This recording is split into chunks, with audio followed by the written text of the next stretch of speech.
think that we've all had enough. What keeps you up at night, yeah? Make all the demons quiet, yeah. We were built to thrive, yeah. I think that we've all had enough. Yeah, I think that we've all had enough. Sick of dealing with the old plan. They know that we're calling it wrong. You got me like, oh yeah, I think that we've all had enough. Sick of dealing with the old plan. They know that we're calling it wrong. Hey, it's too late to try to go contain it. A generation fueled by creation. We live lives on a small screen nation. We control the airwaves, no negotiation. I refuse to think we need saving. Something good will come from creation. And when we think that the world is too anxious, we'll adapt, evolve, survive, and save it. What keeps you up at night, yeah? Make all the demons quiet, yeah. We were built to thrive, yeah. I think that we've all had enough. What keeps you up at night, yeah? Make all the demons quiet, yeah. We were built to thrive, yeah. I think that we've all had enough. Yeah, I think that we've all had enough. Sick of dealing with the old plan. They know that we're calling it wrong. You got me like, oh yeah, I think that we've all had enough. Sick of dealing with the old plan. They know that we're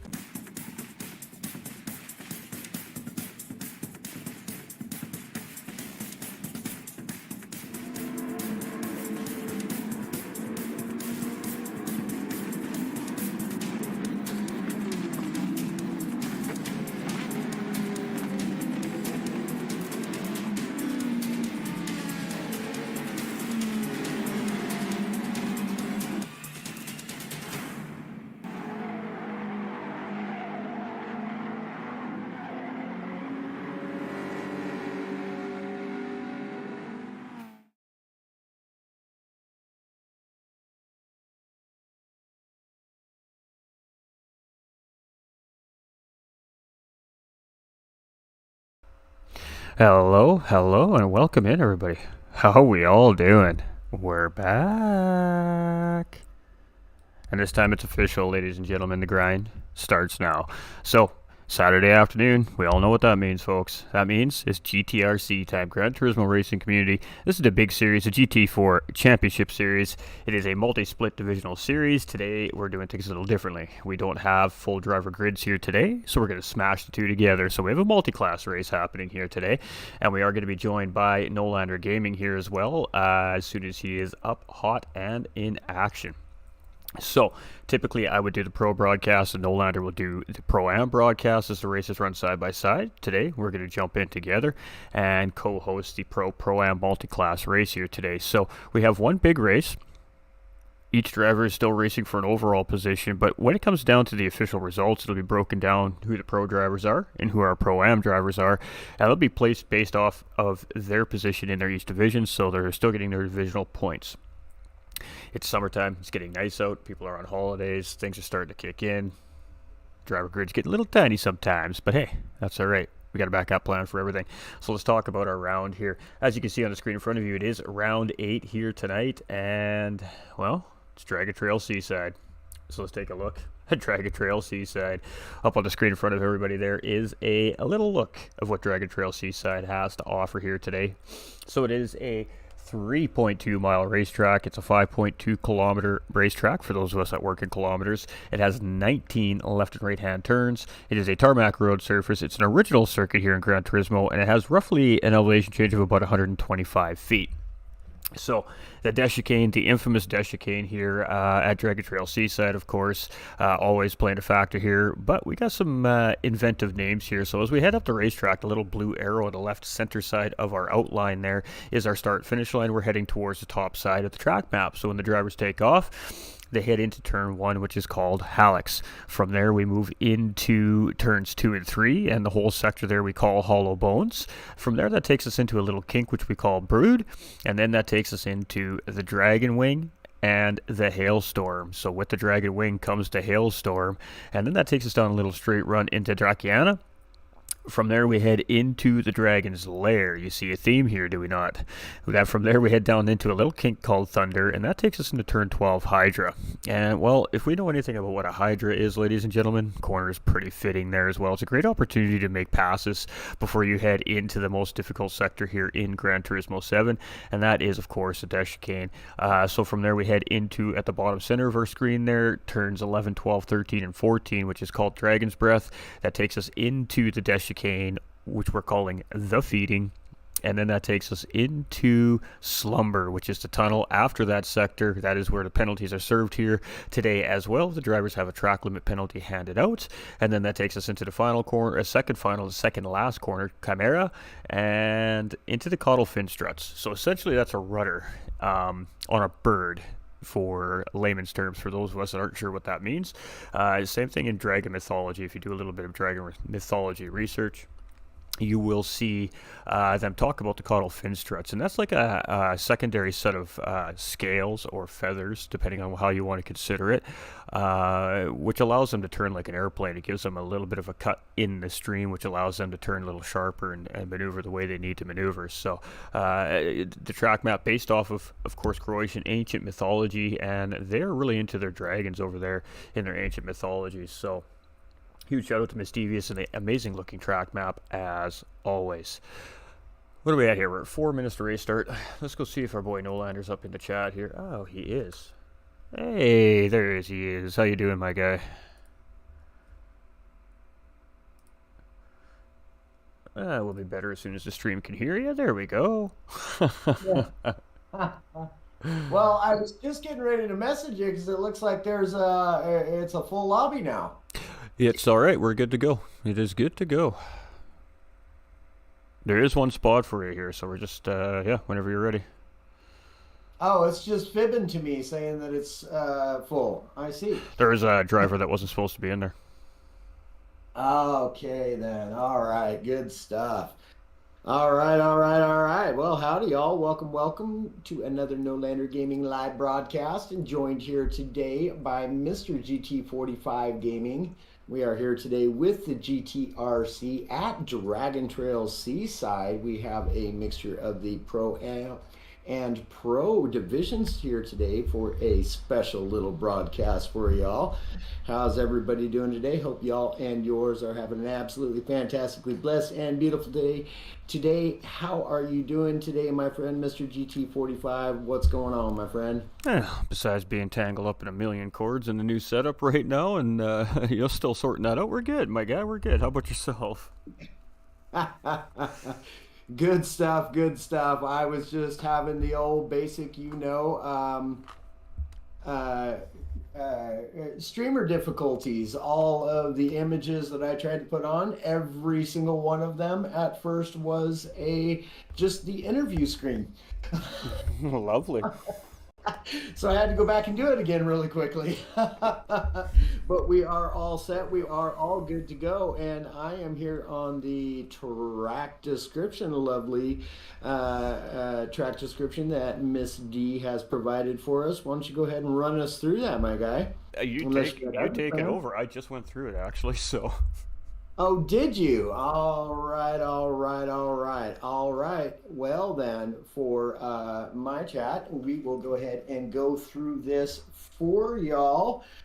We are here today, obviously, with the GTRC, as I have said. Our virtual host is Dragon Trail Seaside, and if you look down there on the bottom left-hand side of your screen is the track key. And of course, the blue arrow is our start and finish line here.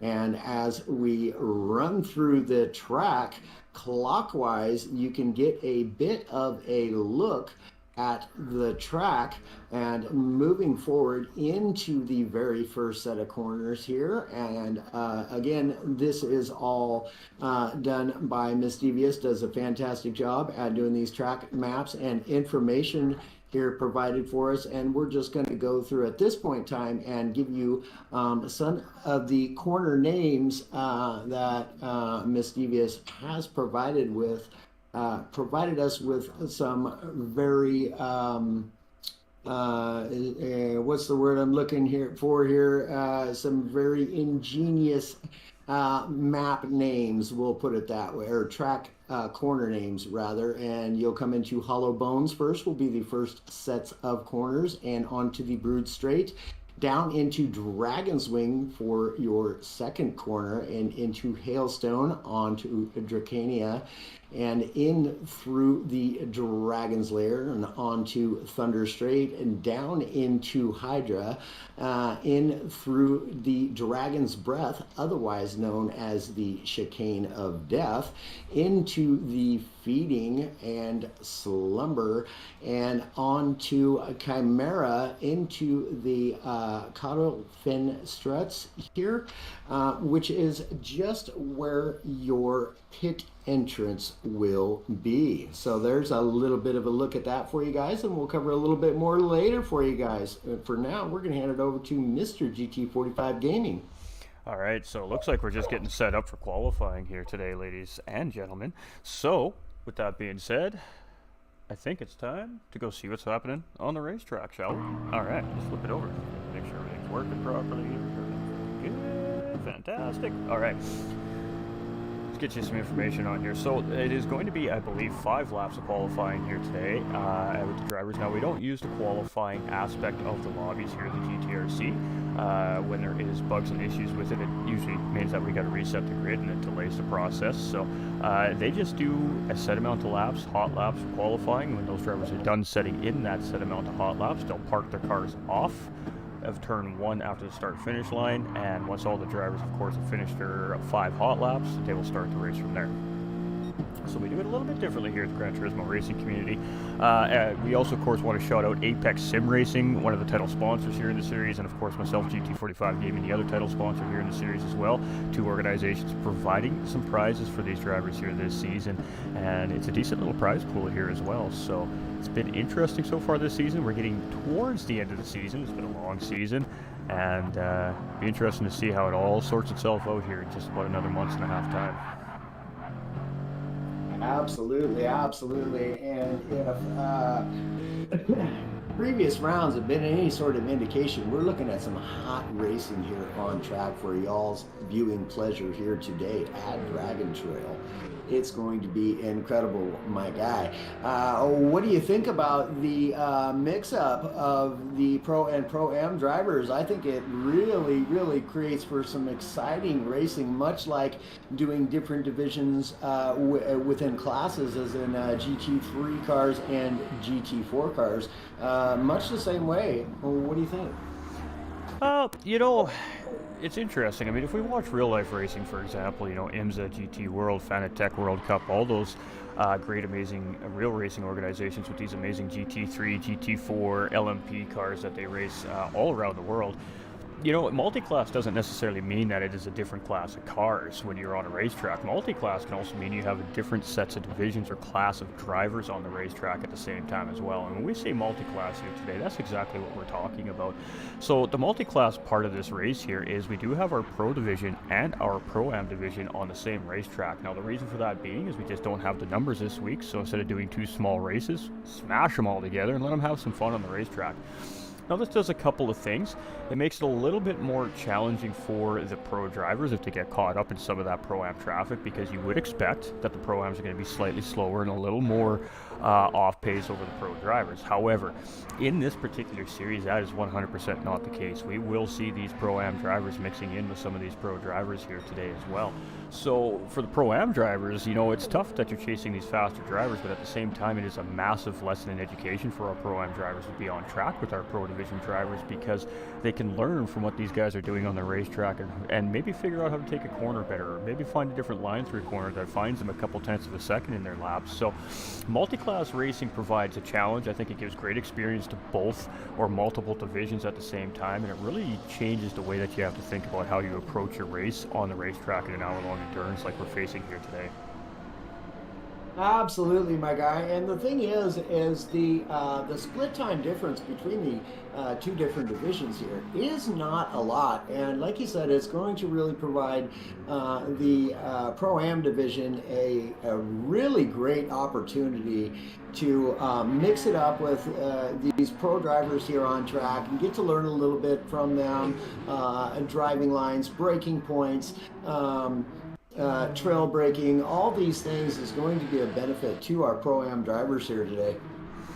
Absolutely, and it looks like we got quite a few of our Pro-Am drivers in the lobby here today, and not so many of our pros, but it's still not going to change the fact that we're going to have a good race. Essentially, we've got two races happening on one racetrack at the same time, and that's going to really provide for an interesting aspect here tonight. So we see some drivers, of course, dropping into pit lane there, just changing tires up because, of course, tire and fuel and everything is on here in qualifying. So some of these drivers are nursing these cars around the racetrack for the first 2 or 3 laps. They're revving them out in lower gears, trying to burn off as much fuel out of these cars as possible so they can make them just a little bit lighter and then take a wicked flying lap on some fresh racing tires and absolutely just try to get the fastest time they can. So some will nurse it and do exactly that, and then some guys still just full send it around the racetrack all day long. And you know what, that is a loosely used term, some racers, because we do have 2 female drivers on the field here today.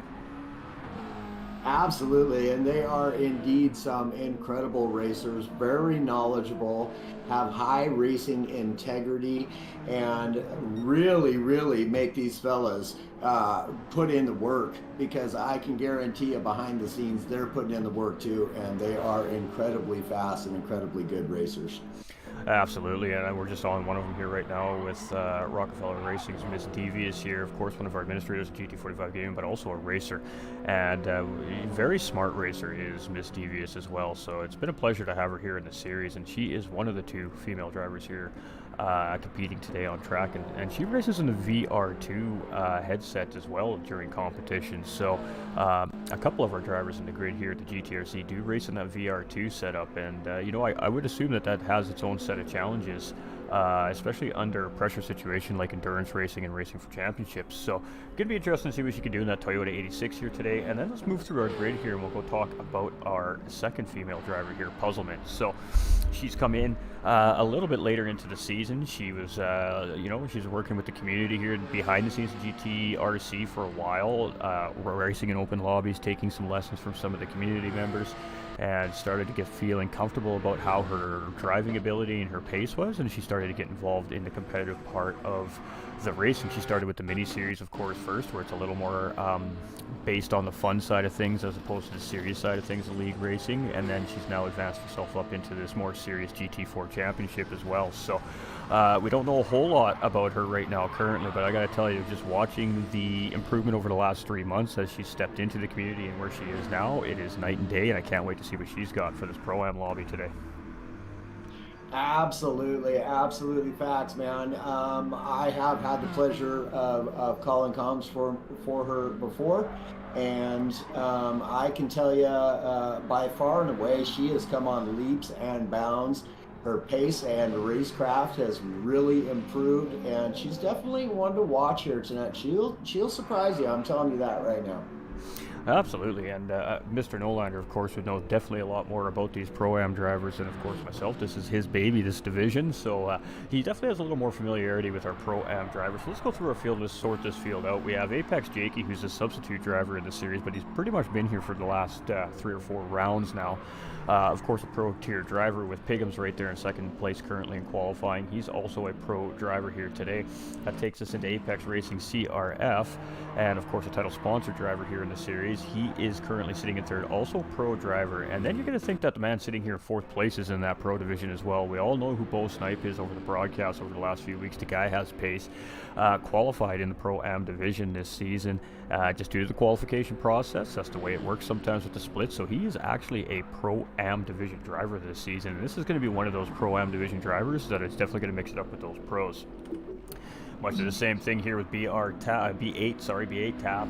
He is also a Pro-Am driver, but a pro pace driver here as well. So some of these drivers just didn't qualify well coming into the series split. So we do have some pretty high caliber pace drivers in that Pro-Am division as well. So very quick driver. That leads us into Hair Raiser, who is a Pro Division driver. That Mustang hasn't been too friendly to him here so far in this series, though. That leads us into Misdevious, who's also a Pro Set driver here as well in the series. Doug Barrow's also one of our pros. We actually have quite a few of the pros here today. Fantastic. Trowan Colby, he is, I believe, fighting for that championship points lead in the Pro-Am division right now, and he is a very solid competitor, Mr. Trowan Colby. We've been broadcasting and watching this guy progress over a couple of years now, and he is definitely progressing and doing such a great job here in these competitions. He's so close to being up into that pro tier caliber level now himself. That takes us down to Snauzer, aka Action Jackson, in that beautiful DeWalt car there. He is one of our Pro-Am racers here this season as well, so is Puzzlement. Happy Pappy as well, a Pro-Am division driver, and Bandit Zeke, also a Pro-Am driver here, and of course one of our main admins here at GT45 Gaming as well.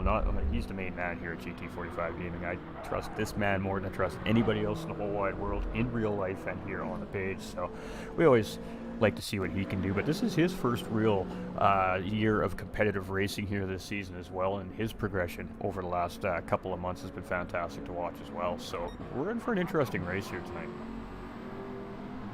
Yeah, definitely, man. And as you're saying, the competition level between the two divisions is just absolutely incredible. Each of these guys and gals on track put in an incredible amount of work week in and week out to build on their racecraft, to get to know these tracks, to really push their limits, and it makes for some fantastic racing. And I can guarantee that here at Dragon Trail, it's going to be some exciting racing for an hour here, y'all. And here soon we'll get into and let Mr. GT45 go ahead and go over a little bit of the more of the racing information here for you, as far as tire degradation and fuel consumption. And go ahead and just fill us in on that, my guy. All right, talk about putting a guy right on the spot after 2 weeks away. Hey, no. All right, ladies and gentlemen, so we are looking at 3 times tire wear and fuel times fuel consumption here in the series. So every time these drivers go around the racetrack for 1 lap, they're using 3 laps worth of tires and 4 laps worth of fuel. So fuel will factor in this race. Tires, it may. It's going to be hard to say. Maybe we might see some no-stop tire stop attempts, but nonetheless, we're going to see a 1-stop in these races due to fuel. Fuel is definitely going to factor in here. Of course, it is a grid start with false start check. It is set to fastest first based off qualifying. It is a balance of performance setup with no tuning allowed, so all the cars are equal. Slipstream is real. Track edge is real. The refueling speed is default at 3 liters per second, and grip is real. Other than that, it's your basic settings. It is a light damage model here in this series. However, they just let the drivers run on that light damage model. So, the light damage still penalizes that driver for 30 seconds from the time you pick up that damage. So you're going to have to drive that race car around the track for at least 30 seconds with whatever damage it is that you incurred. Sometimes it's minor damage. It doesn't really affect you too much. Sometimes it's bad damage, and you really got to readjust your driving for that 30 seconds. But it's going to be interesting to see. Like I said, the Pro-Am mix here today. It's going to be an interesting race, of course. We know the most difficult corner in the whole entire Gran Turismo 7 is on this racetrack, defeating, aka the Death Chicane.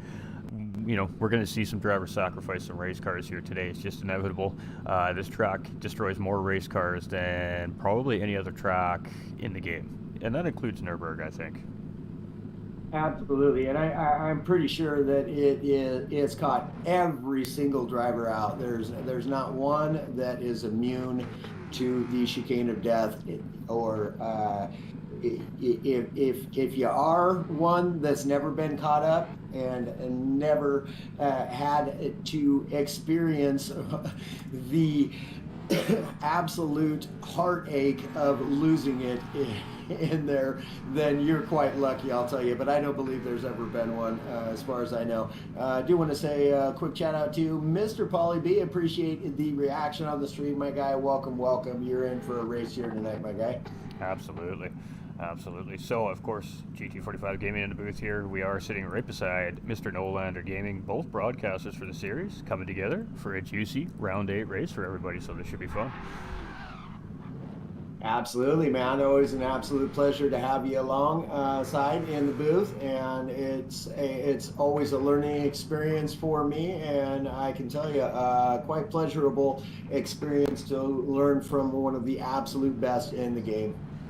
We have a couple follows coming on the page here. We'll just give a couple shows real quick. Afghan, So, Hula, y'all, we and are Chella, and just Tua about a coming in. few Welcome to the minutes winner's away circle. from getting this 1 hour long endurance race here in the GT4 series here with the GTRC, again, sponsored by Apex's racing team and Mr. GT45 Gaming himself. So definitely do want to say a big shout out to the sponsors for the series, and an especially big shout out for all of those individuals participating and being a huge part of the series here behind the scenes and volunteering their time and efforts to make these things go over smoothly. We absolutely appreciate you all as well. So definitely a big shout out to those guys and gals.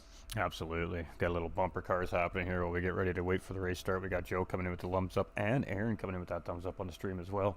I do apologize, ladies and gentlemen, if you aren't getting your notifications on Facebook, it's because Facebook won't let me tag the game that we're broadcasting. I don't know what's going on. Yeah. So due to that fact, live notifications most likely aren't going out because the platform won't let me tag the game. So... Well, fortunately, I didn't end up with that issue. So everybody that comes on in here, we most certainly have tagged Mr. GT45 Gaming as a co-streamer here today. So y'all, there should be a link provided for you to jump on over there and show that man some love as well for all the incredible hard work he does here at the GTRC. Yeah, we do appreciate that. Unfortunately for me, because it won't let me tag a game, it won't let me tag a streamer either. Yeah, it's all right, my guy. That's all right. It's just one of the more intricate streaming pleasures or displeasures of the streaming life, my man. Facts. Ain't that the truth, chat? All right, so we're just chilling here. They're going to ready up here shortly, ladies and gentlemen. He's going to make sure he's got all the grid stuff saved, all that, in case we have a red flag situation. So red flags do apply here as well at the race start. If there is a multiple car incident in the first turn with lots of damage, they will red flag it. If somebody disconnects on the starting line, they'll red flag the race. If there's an early disconnection in the race, that could be a cause for a restart here as well. So we're going to reset our capture card because it's, well, doing what it always does. You know, just likes to mess around with us a little bit. All right. Yeah, indeed. All right, so we are on the grid. So it is going to be Apex Racing's Jake on pole, Pickham's in second, Bo Snipe in third, so Pro-Am Driver in third, CRF in fourth, Tap in fifth, Hairraiser in sixth, Type R in seventh, Miss D in eighth, Doug in ninth, Tron Colby in 10th, Snozzer in 11th, Puzzlement in 12th, Pappy in 13th, Bandit in 14th, and here we go. We're racing, ladies and gentlemen. Take it away, Nolander. Giggity, giggity, giggity, y'all. It's time to get to racing. Here we go. They're off and running, off and running. Everybody got off to a clean, smooth start. We're 3 and 4 wide coming into turn 1 here. Everybody keeping it calm, clean, fast, and efficient on the racetrack. Got just a little bit of bumping and drafting going on here, but smoothly through the first sets of corners. All right, let's take another look at that 3 wide going in between Miss Devious, Tro, and Colby, and I believe that was Doug Barrow there. A little bit of an accordion effect happening there, so a couple of cars getting into damage there, but everybody making it through there safe and sound. So good job to all the drivers there in a tough situation as we got bottled up going into Hollow Bones there on the first lap. Absolutely, everybody working their way into single file here and just clipping along great. We'll see what happens as we get further into this racetrack, because we all know what's coming up. And just a corner away, we are going to see everybody get through the chicane of death, or the feeding. So Bo Snipe in 9th place there, making a big mistake as he was coming up through the Dragon's Lair, coming off the final S there. He went a little wide on that curb into the sand, and it cost him several positions there as he still got back on the track and didn't spin that car out, but boy oh boy, dropping positions quickly there all the way down to P9 after going out of the Dragon's Lair there. Our first 10, 11, 12, 13, and 14 drivers, everybody makes it through the feeding on the first time, absolutely flawlessly, crisp and clean, beautiful. and great work from all the drivers there. Fantastic job. A great move there from Bo Snipe in 8th place on Type R as he was scrubbing those dirty tires off coming into the corner. A great late braking move going into Chimera there. And he's going to grab P8 from Type R. So back up towards the front of the grid is Bo Snipe now in the charge, but it is Apex Jakey leading things off, and Pigham's very close behind chasing. That leaves Apex CRF and Hair Razor here in 3rd and 4th place, and our top 4 drivers are those Pro Division drivers here currently, and our first Pro-Am driver is Tap here in 5th place, and he's got Doug Burrow tucked right in behind him there in that Lexus. Yeah, and Miss Divas just behind Barrow, really closing in the gap now. Starting to actually lose just a pinch of time going up the hill here, but that you can see will be closed up rather quickly. Meanwhile, Mr. Bo Snipe on the move here, starting to close that gap up on Miss Devious as we come in through the S's here. And all drivers still relatively close to each other here, so we haven't seen any big incidents yet on the racetrack, even if it was a solo incident, so that's fantastic to see. Very difficult racetrack. Yeah, indeed it is. Indeed it is. So we got Type R sitting in 9th place here, which followed by Trone Colby and Puzzlement in 11th, and Snozzer just behind in P12. All these drivers maintaining a relative, very close distance to one another.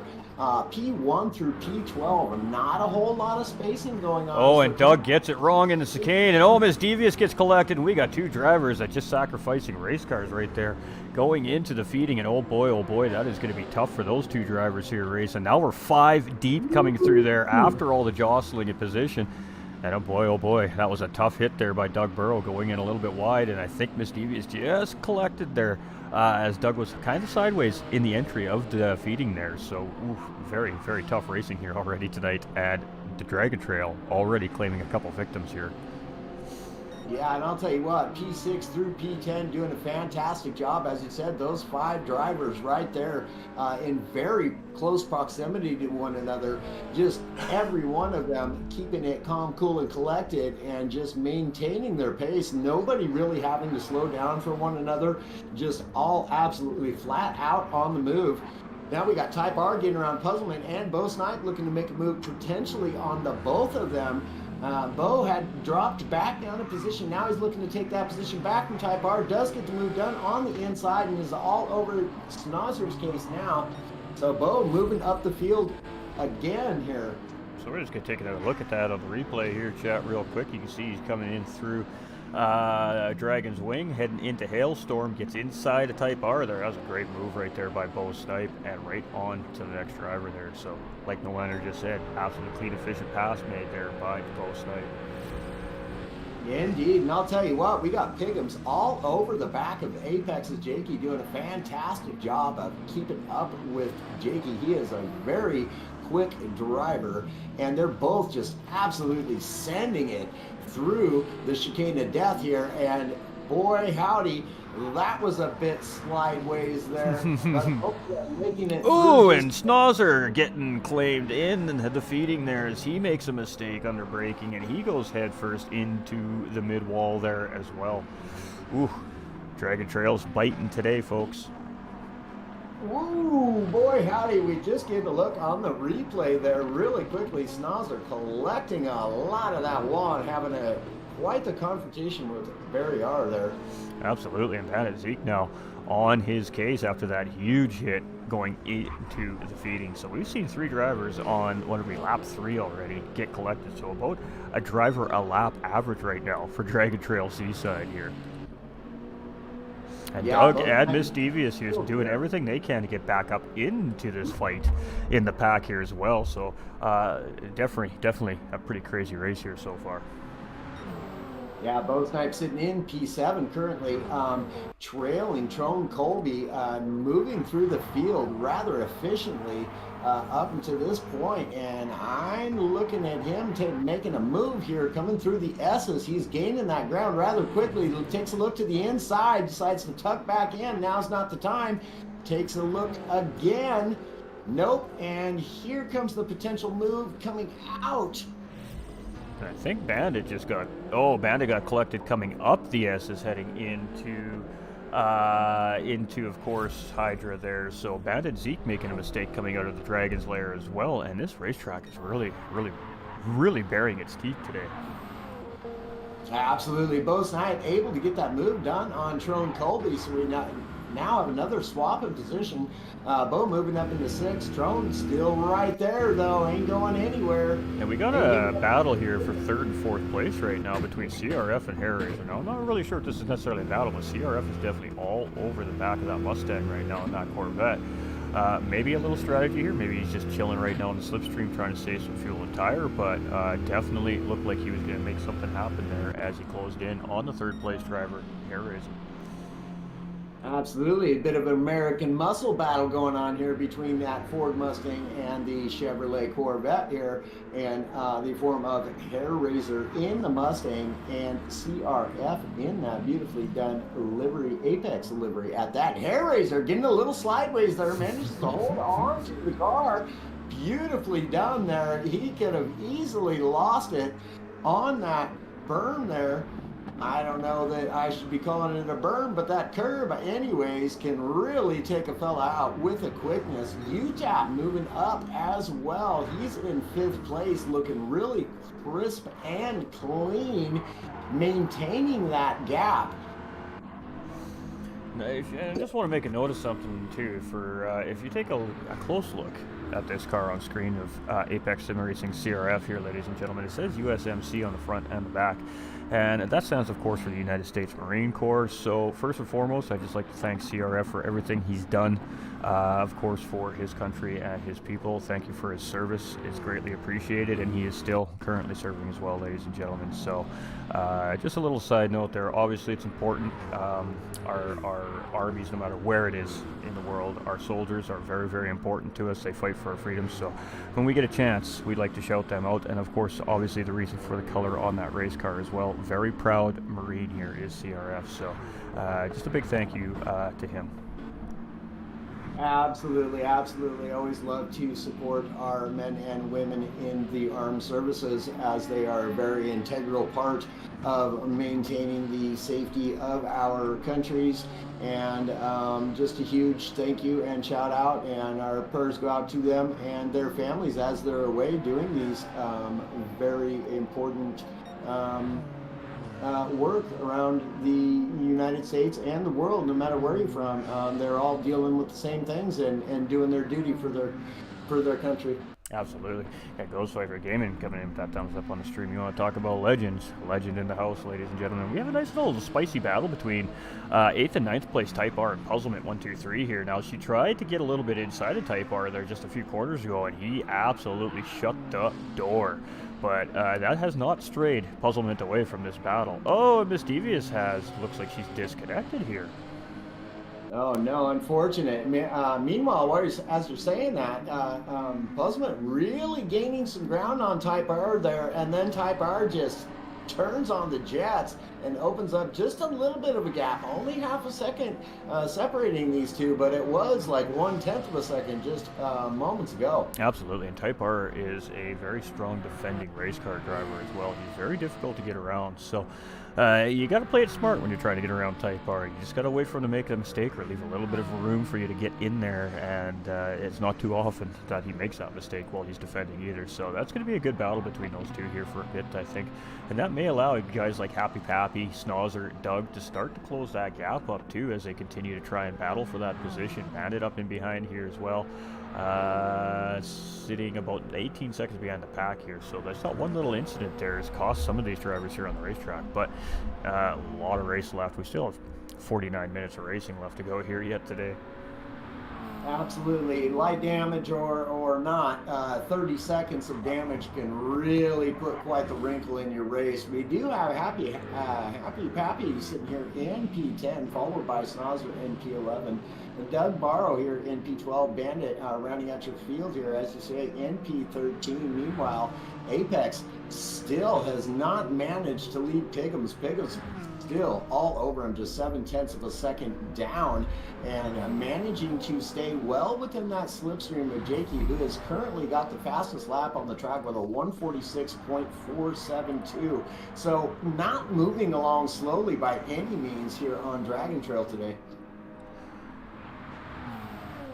Airways in that P3 with CRF just in behind him still, just 0.9 of a second down from him. Meanwhile, UTAP still maintaining that about 2-second gap off from the back of 4th place, but Bo Snipe is gaining traction on UTAP, just about 1.5 seconds back now, sitting in P6 currently. Absolutely, and it's been a good little race here so far.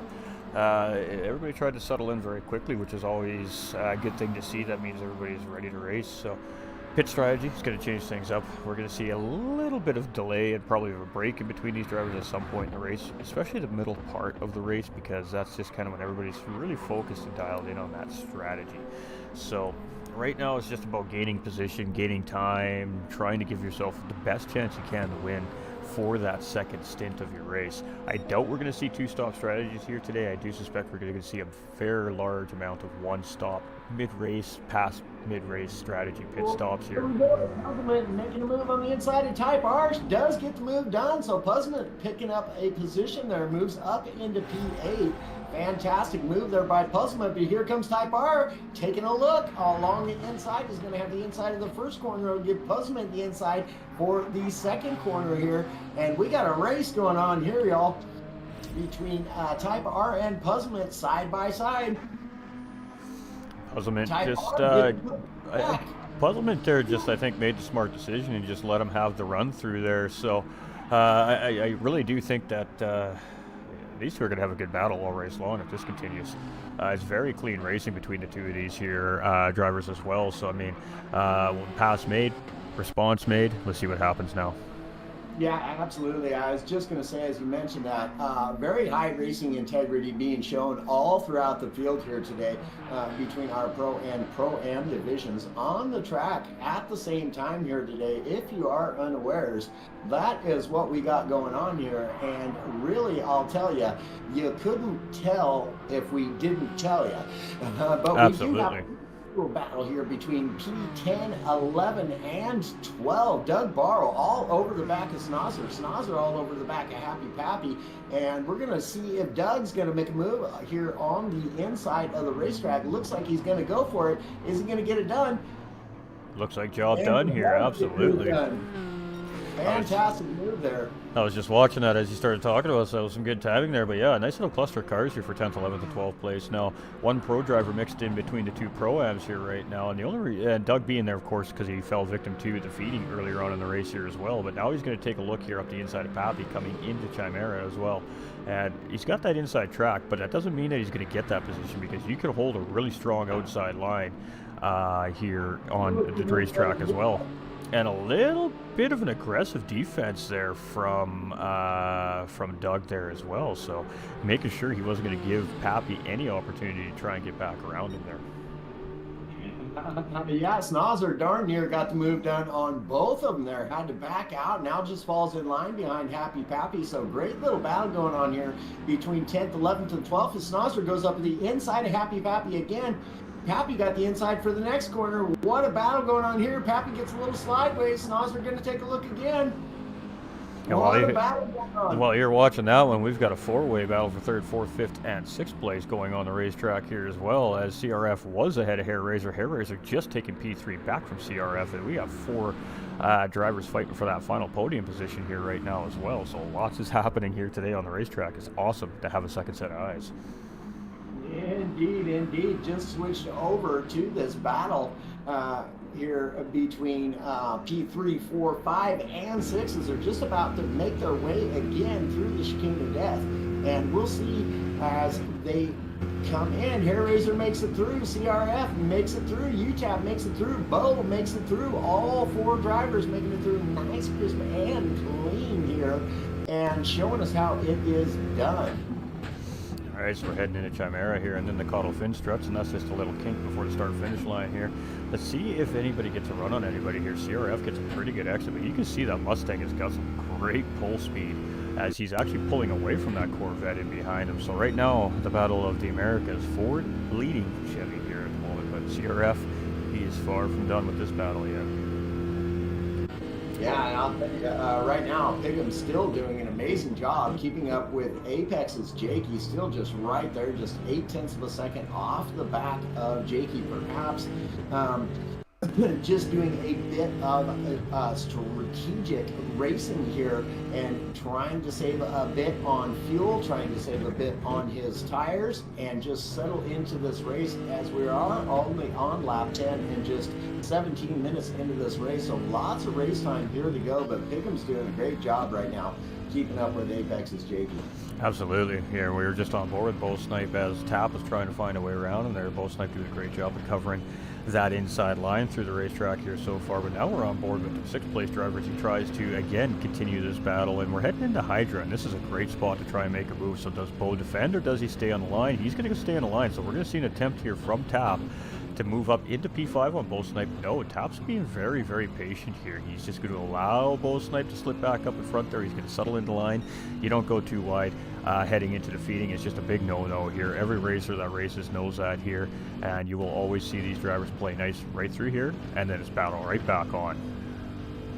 Yeah, absolutely. UTAP getting a little sideways coming out of the feeding there, and Bo doing a fantastic job there. Some late braking from him, but UTAP kept taking a look to the inside again. And we still got this healthy battle between 8th and 9th place, Puzzlement and Type R. And Puzzlement gets a great run coming out of the feeding, heading into Chimera, and she's going to get the job done before they even head into the second last corner here. So Puzzlement is looking feisty tonight. Ooh, she is on a tear in that Cayman GT4 Porsche right now. Yeah, absolutely. And as I stated earlier, boy, howdy, you really got to watch out because she is a driver that can lay down the moves and really will surprise the driver from time to time because she is most certainly an efficient race car driver.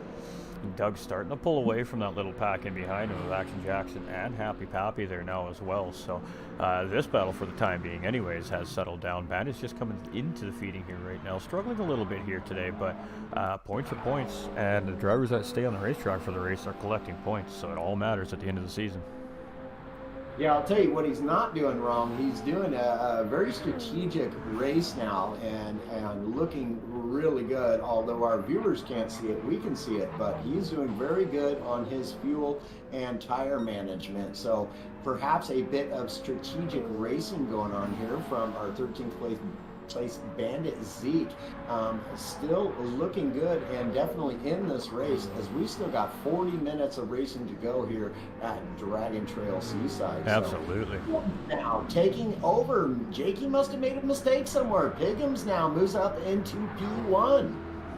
I was just about to say that as you caught that there. We're actually just sitting on board with, again, that big cluster of cars for third place here. Nothing really happening, but again, these drivers not really losing each other here either. So these four drivers clearly very, very similar in pace here today, and this should set up for a pretty good final stint of racing here if this continues to be the trend. We got Hair Razor's actually going to come in for a pit stop with 40 minutes remaining in the race here. So Hair Razor may be looking to be on a two-stop strategy here today.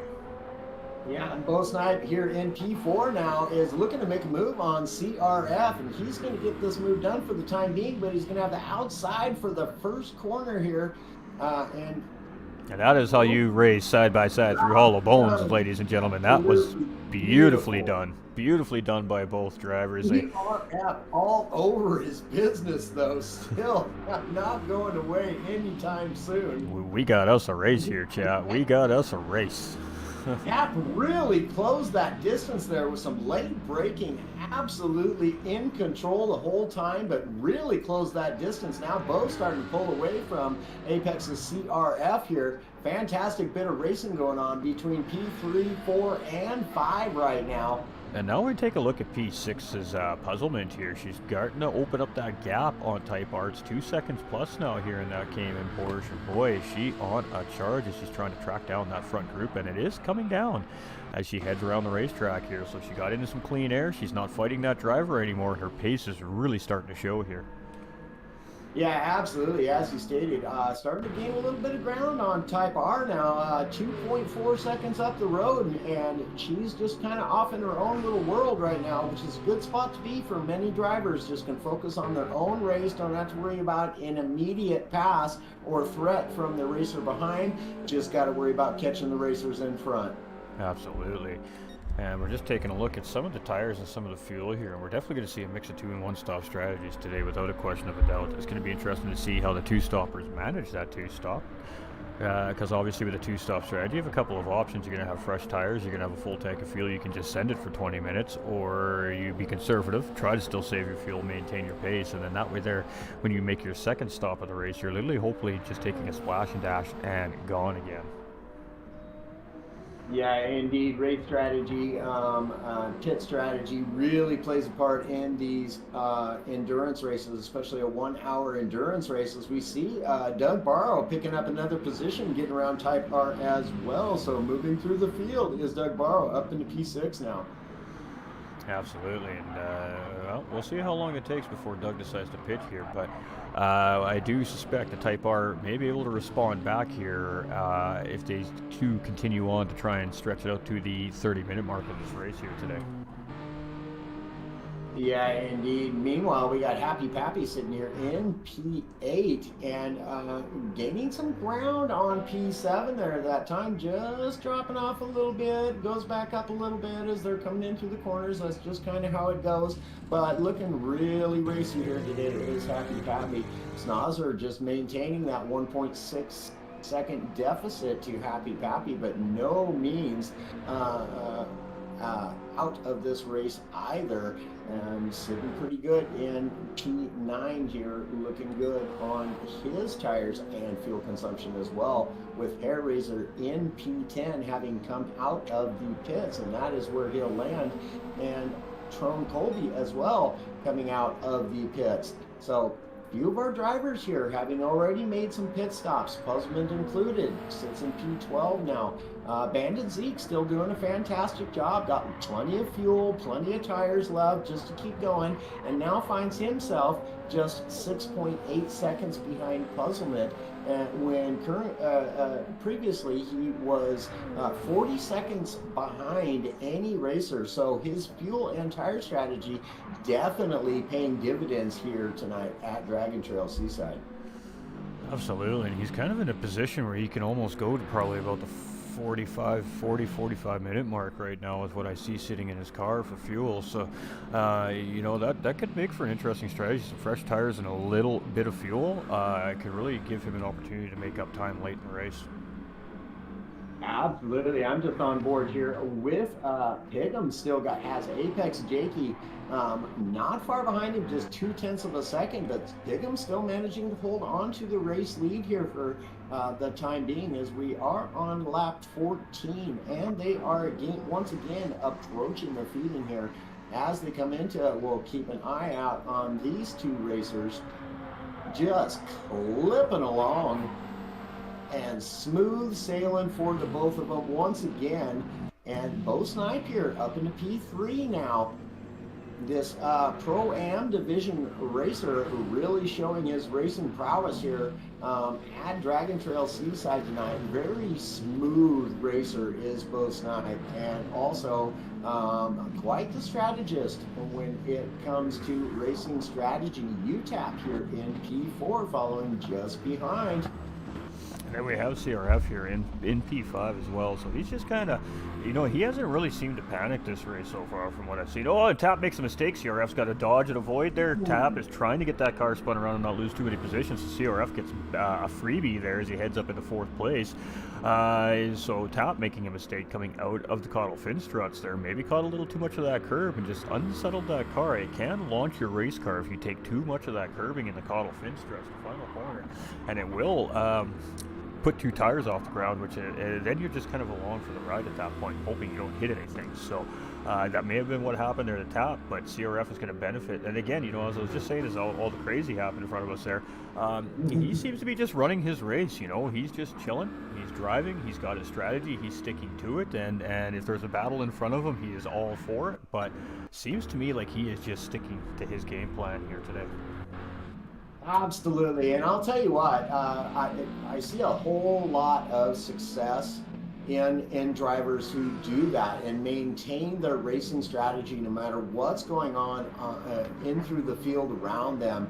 And when they just focus on their race and not worry about so much about what's going on around them, they really seem to do well. And boy howdy, I gotta say once again, that livery on that car for Apex and CRF is fantastically done. What a beautiful livery. Absolutely, just got a good look at the hood and the passenger side of that car, and boy howdy, that's a good looking livery right there. I do have to say so myself, being a livery designer and creator myself, that is very, very stylishly done. So we do have, of course, after a round of pit stops from these two drivers, we have 11th place Doug and 12th place Puzzleman here having a little bit of a maybe not battle yet, but definitely nose to tail here as we head into the Dragon's Lair. The uphill S is here in Dragon Trail Seaside. Yeah, and we do have Snozzer all over the back of Happy Pappy. Now takes the move and does grab that position from Happy Pappy, moves up into P7. Coming out of the feeding, so well done. Got himself a great run through there and gets the move done, moves up into P7 and now has Type R in his sights. Absolutely, we're just taking a look at that there as we weren't quite there when you were talking about it. That was a great move there by Action Jackson on Happy Pappy heading into Chimera there. So got a great run through the feeding there, as Nolander said, and totally took advantage of the situation at hand there and moves himself up another spot in the grid here. Indeed, Tron Colby finding himself sitting in P10, but does have on a fresher set of tires, looking good on fuel with Doug Barrow here in P11, also on a fresher set of tires with a good amount of fuel, but Puzzlement right there and not willing to consent to Doug Barrow just running away with this thing. She has been having a very clean race here tonight, and I am looking for her to do well in this race.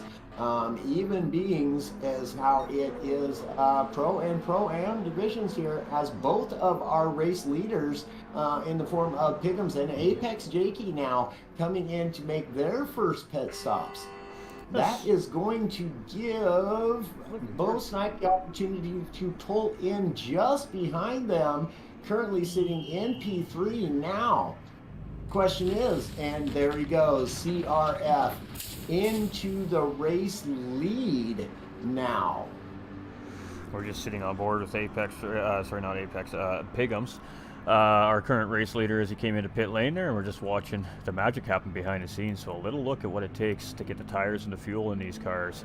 You can see our lollipop man there telling him he can't go yet as that fuel man. You can still see the fuel man trying to get that fuel into that race car here.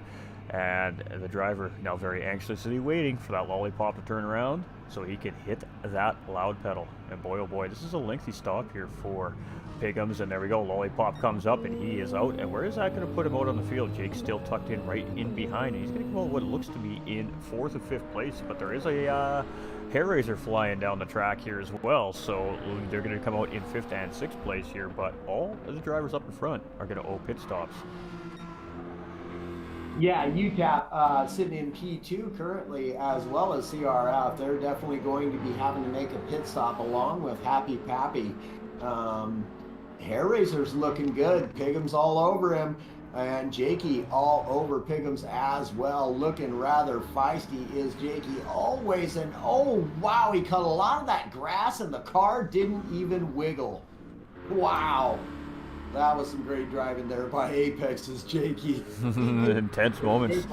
And I think, you know, I was thinking about it. I don't think it was that Jakey made a mistake that Piggums got around him there. Jakey knows that McLaren's not quite as good on fuel as, say, the Supra is. He may have been using Piggums to save enough fuel to get to his pit strategy.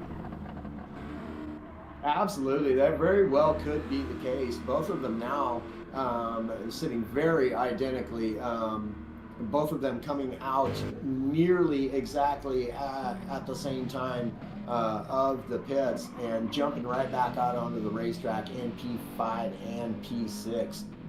Meanwhile, we got Trone Colby looking pretty good as well here in P7, and Bose Knight in P8, having both of those drivers having made their first pit stops. Now we got CRF and UTAP coming in to the pits as well. UTAP coming in on fumes, and CRF with just 1% of fuel. So taking it right to the limit are these racers here at Dragon Trail Seaside. And I mean, you know, it's just your classic case of undercut versus overcut strategies. Every driver's just trying to gain that little advantage, that extra second around the racetrack on the other driver. And really, that could make the difference at the end of the race when you're finally done your pit stops. So it's overcut versus undercut here, which we see pretty much every week. So gonna be interesting to see which strategy is the winning one here this week. Oh, for sure. That 1 second difference in the strategy between any different strategy can really make all the difference in the entirety of your race. And you really wouldn't think that 1 second could make a difference, but you could lose a race by 1/1000th of a second. So a full second really can make all the difference in the world on a racetrack. Absolutely, and Hair Razor, of course, appears to be on a two-stop strategy here with a very early pit stop in the race at the 20-minute mark. So we do suspect to see that Hair Razor is going to stop at some point in time here. You get Bandit Zeke there, 14th, blue flag car here now as he's just come out of pit lane there as well. You can see him giving way to Hair Razor there.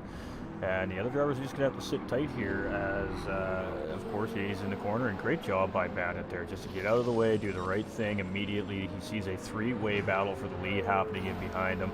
Kudos to Bandit Zeke right there. Difficult sector to let all three drivers without incident through there. Absolutely, and once again, these Pro-Am drivers showing that they have some serious racing integrity as well, and that was beautifully done. That's exactly how that should take place. All three leading drivers just continuing on with their race unhindered whatsoever by the man in front of them. So definitely big props to Bandit there, showing the world how it's done. Absolutely. We got a battle here between Type R and Action Jackson here for 10th and 11th places, or 9th and 10th, sorry, as we head into Hydra. And Type R with the inside track here, but Action Jackson gets a great run through the corner, and that's going to mean Type R is going to have to tuck in behind here as we head into Dragon's Breath and, of course, the feeding. So this is not a spot where you force a battle here. Like I said, every real racer knows that here. They usually show each other the respect here because of this set of corners that they just went through right there. The feeding has claimed several victims here already tonight, so it wrecks race cars. That's it. That's all there is to it. Woo-wee! Boy, howdy, y'all gotta see that. Let me tell you what. Man alive, check this out. Driftage! Mr. Bose Knight getting it all sorts of slideways, perfectly under control. Fantastic view there. That was great. Oh boy, we got Doug Barrow off track here into the wall and all kinds of damage, facing the wrong way down the racetrack. Oh boy, it has not been a good day for Mr. Doug Barrow. Let's see what happened here as we're coming through Hollow Bones. Everything seems to be fine and dandy here. Oh, he just gets over the brim of that curb on the exit of Hollow Bones and hits that grass, and boy did he go for a ride. Hard hit into the wall, damage all over that race car. Ooh, not what Doug Barrow was looking for here today, but he's back on track and he's going to continue on here, so. Yeah, no doubt, indeed. Meanwhile, Snozzer here still sitting in P10 with Type R in 11th, and Happy Pappy just in behind them, just 2.2 seconds back behind Type R, sitting in P12 currently, and still looking crisp and clean. A battle for 9th, 10th, and 11th, or rather 10th, 11th, and 12th. My apologies, y'all. Again, Bandit Zeke in a situation where he's got some lead lap traffic coming up on him here and doing the right things. And you know what the beautiful thing is about what we've seen here so far from Bandit tonight? He hasn't cost himself any time at all either while letting these drivers through. No, he absolutely does a fantastic job week in and week out if he comes into a situation like that and just absolutely spot on, nails it every time. Ooh, big slide. Ooh, but he manages to keep it out of the wall. That was a great counter steer right there. And oh boy, Great save there from Bandit. Even though it was a spin, he keeps that thing out of the wall. And that's going to give him a great chance here. But boy, oh boy, what a great reaction from Bandit right there as he gets that car spun around to keep it out of the wall. Out of the wall, out of the damage, and therefore continuing on, and he gets it wrong again, but still manages to keep it out of the damage. He was dealing with a bit of dirty shoes on that race car, but I'll tell you what, incredible job once again, twice in a row to keep that car under control enough to keep it out of the damage. Meanwhile, Hair Razor here leading the pack, still in P1, showing he has got some great race pace as well, out in front of Pigham's and Apex's Jakey here. Unfortunately for Hair Razor here, though, you know, the fuel's depleting in that Mustang, again, on that two-stop strategy, so at some point he is going to relinquish this position to these two drivers here. And then what happens from there to Hair Razor is hard to say because the two drivers in behind are on that one-stop strategy, so they shouldn't have to make another pit stop again. However, might not be the case. You know, if they made a miscalculation in that fuel, or they pushed the car a little too hard in a battle, you know, that could definitely change things on the last lap of the race as well. Rex cars and Rex dreams, absolutely, Aaron. Oh, for sure, man, for sure. And the thing is right now, Pigham's and Jakey both sitting identical on fuel and tires, nearly identical anyways. Meanwhile, Trone Colby here having himself a great race, currently sitting in P4, but he does have Mr. Bo Snipe closing that gap on him. Bo currently in P5 with CRF here in P6. We got UTAP in P7, still 16 seconds down, but looking really good on fuel and tires. So in a good position is UTAP here. Puzzlement right there as well in P8. Doug Barrow sitting here in P9. I hate to cut you off here, but we definitely have a battle for position here up front. We got Pigham's and Jakey looking up the inside of Hair Razor as we head in through Hydra here, and it looks like they're both going to get the job done. I think Hair Razor realizes they're on fresher tires. He just backed out of that just a little bit there. You see the tap of the brake from Hair Razor there. And again, these drivers know you can't do this 2x2 through here, so everybody settles into their respective position. But Pigham's makes a mistake, and Jakey takes the lead back now, and Hair Razor might get a run on Pigham's and go into P2 here, but no, Hair Razor's just going to give a bump to Pigham's there, as Hair Razor's probably going to be making a pit stop this lap or next lap, so there's no point in making that pass and holding each other up at this point. Just tries to give him a little help up the road, and he's going to take advantage of that slipstream here for one more time around, but we're definitely going to be seeing Hair Razor coming into the pits next time around.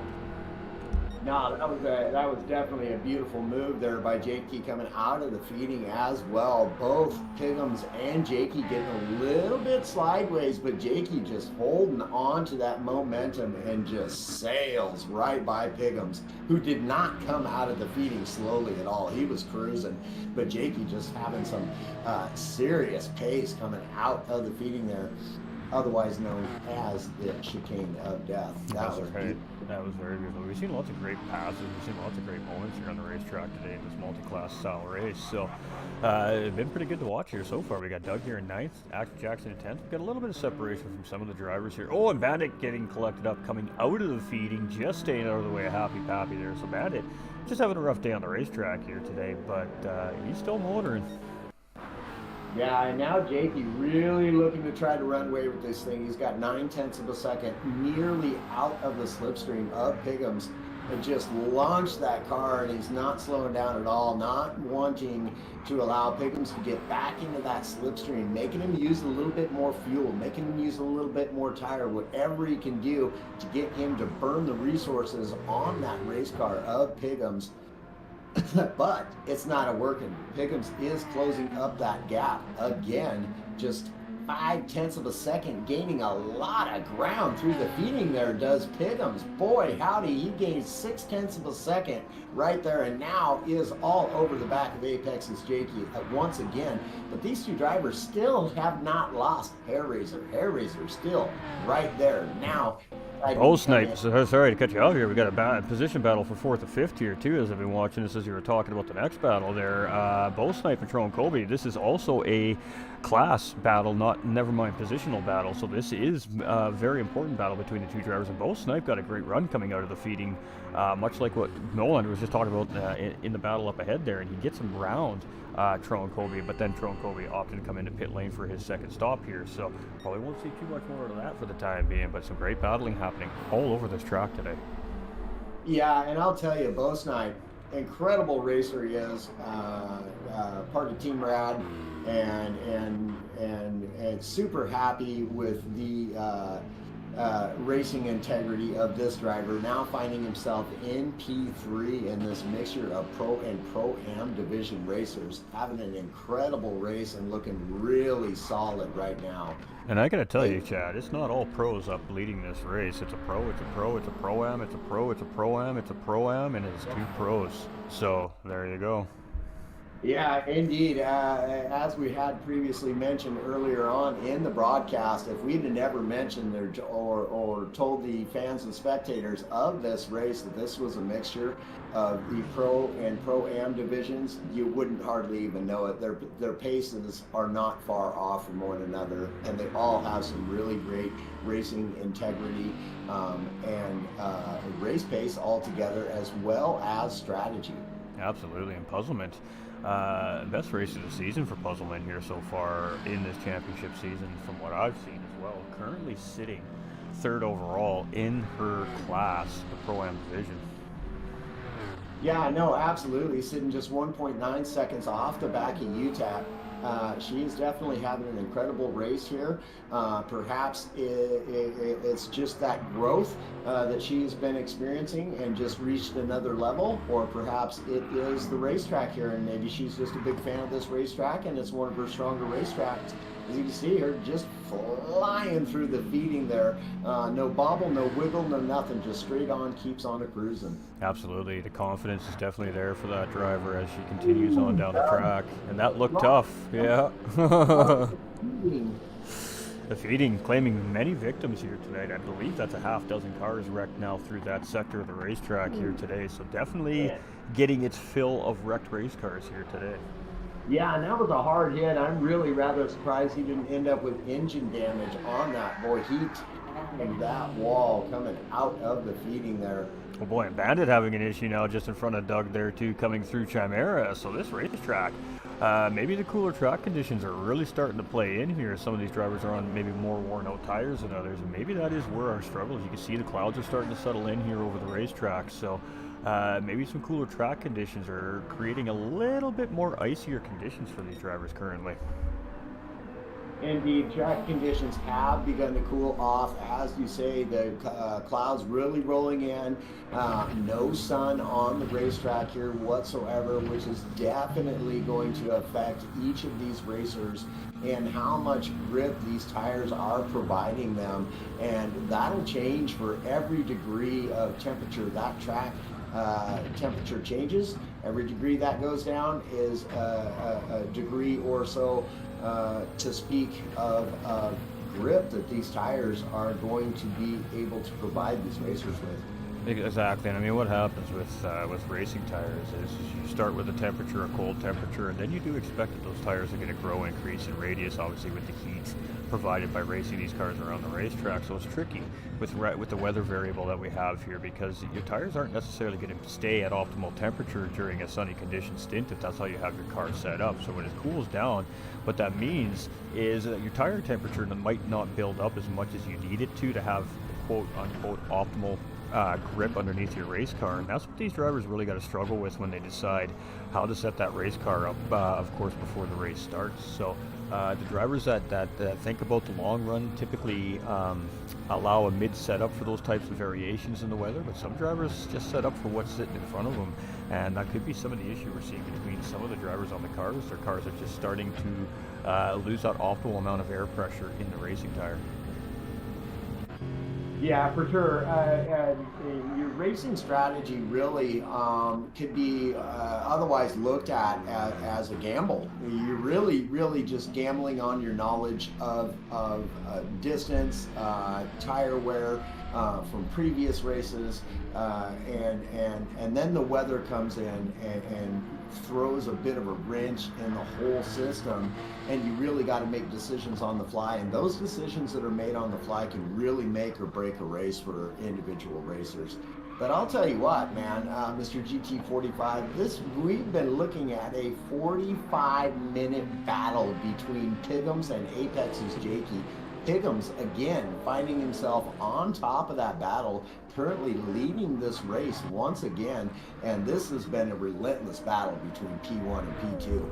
Both racers just doing an incredible job, but I'll tell you what, Bo Snipe, just 10.5 seconds behind these two, off in his own little world, and a 5-second lead over P4 in the form of Apex's CRF, also having himself an incredible lead, leads P5 by 18.8 seconds. So having himself a fantastic race here is CRF. Absolutely.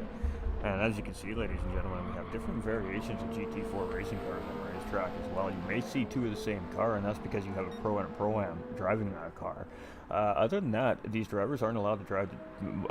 There's only one of each class or each manufacturer car allowed on the track here in the series. Now, there was a manufacturers championship running this season at the first half of the season, but due to low numbers now, we've decided to eliminate the manufacturer part of the event just because the teams haven't been solid and stable all season long. We don't think that it's fair to the rest of the manufacturers that may only have one out of the two drivers running every week. So now this just became a solo championship between the drivers, and I think that's where we're starting to see the feistiness and the pace pick up out of these drivers, because it's no longer a team game with the Pro and the Pro-Ams. Now it's an individual championship between the Pros and between the Pro-Ams. Yeah, and I think to add to that, it's really bringing out the best in both divisions. Really, each division looking to perhaps stand out from the other division. But I'll tell you, these Pro-Am racers really doing an incredible job here out on track with the Pro division. They're really showing their racing integrity, and it makes for some fantastic racing. Absolutely, and Tron Colby and Type R have been having a healthy little battle here. Tron Colby's finally managed to get himself ahead of Type R here, put himself up in 8th place, but Type R is tucked right back in behind him, ready to try and respond on that position change, and by doing that, Action Jackson's starting to close in on these two as well and behind in 10th place. So with just under 12 minutes remaining here, we definitely have some battles developing here on this racetrack. Yeah, absolutely. And Hairraiser sitting here in P7 finds himself just 3 seconds behind Puzzlement. Puzzlement diving into the pits for a final late pit stop. And we'll see how that plays out for as Tron Colby now coming around. He's in P8, followed very closely by Type R. Type R just right there, as well as Snozzer in P10. All three of these drivers very close to one another in proximity. I kind of feel like she may have waited just a little too long to make that final pit stop. She's just going to come out in behind these three drivers, but that cost her 3 positions on the racetrack. I feel if she could have maybe made that pit stop, say, even 8 or 9 minutes ago, I think that she might have been able to stay ahead of these guys or be right in the middle of trying to pass this group here at this point in the racetrack. So it might have just been a smidge of a late decision on that second pit stop here from Puzzlement. But again, you know, first league race for her, first competitive league here for her, I believe in her sim racing career. So you know, lessons learned, and you don't know till you try. You never know, it could work out for her. We're not finished here yet. No, absolutely. As you say, just over 10 minutes remaining in this race. So approximately 5 laps left in this race. But I do have to concur, for myself, that would have been a bit of a late pit stop strategy, as it doesn't, even though you're on a fresh set of tires, it doesn't leave you very many laps to try to gain those positions back. However, still 5 laps to go at least left in this race. And you never know on the racetrack what's going to happen. Anything can happen on the racetrack. Absolutely. And I mean, this is a timed endurance race too, everybody watching at home. So just because the 60 minutes is up does not mean that the race is over. The drivers that have crossed the start-finish line just before that 60-minute mark has came will essentially run another full lap before the race is officially over. So the drivers do need to count for that in that stop for their final stint, that, hey, I may need another lap of fuel. Absolutely. That's one of the strategies that I've personally picked up on lately is no matter what, I always put in one extra lap of fuel because just as you said, if you cross that line 1 second before that 60-minute mark, you're in for a whole nother lap. And if you haven't accounted for that and you don't have the fuel to make it, boy, it can really ruin your race. I've experienced it. Absolutely, and even sometimes 10 seconds after that timer runs out, that driver will get to go around one more time as well. Sometimes the stewards feel that that driver may have a chance at position and will let that driver run around one more time, so you just never know. Always got to make sure that you think of the unexpected. Yeah, the alternative strategy, so to speak, is in, if you were doing a set number of laps, uh, just adding that extra one lap of fuel is going to allow for you to not have to worry about doing any type of fuel management whatsoever. You can just go flat out. So it's pretty much the same principle here.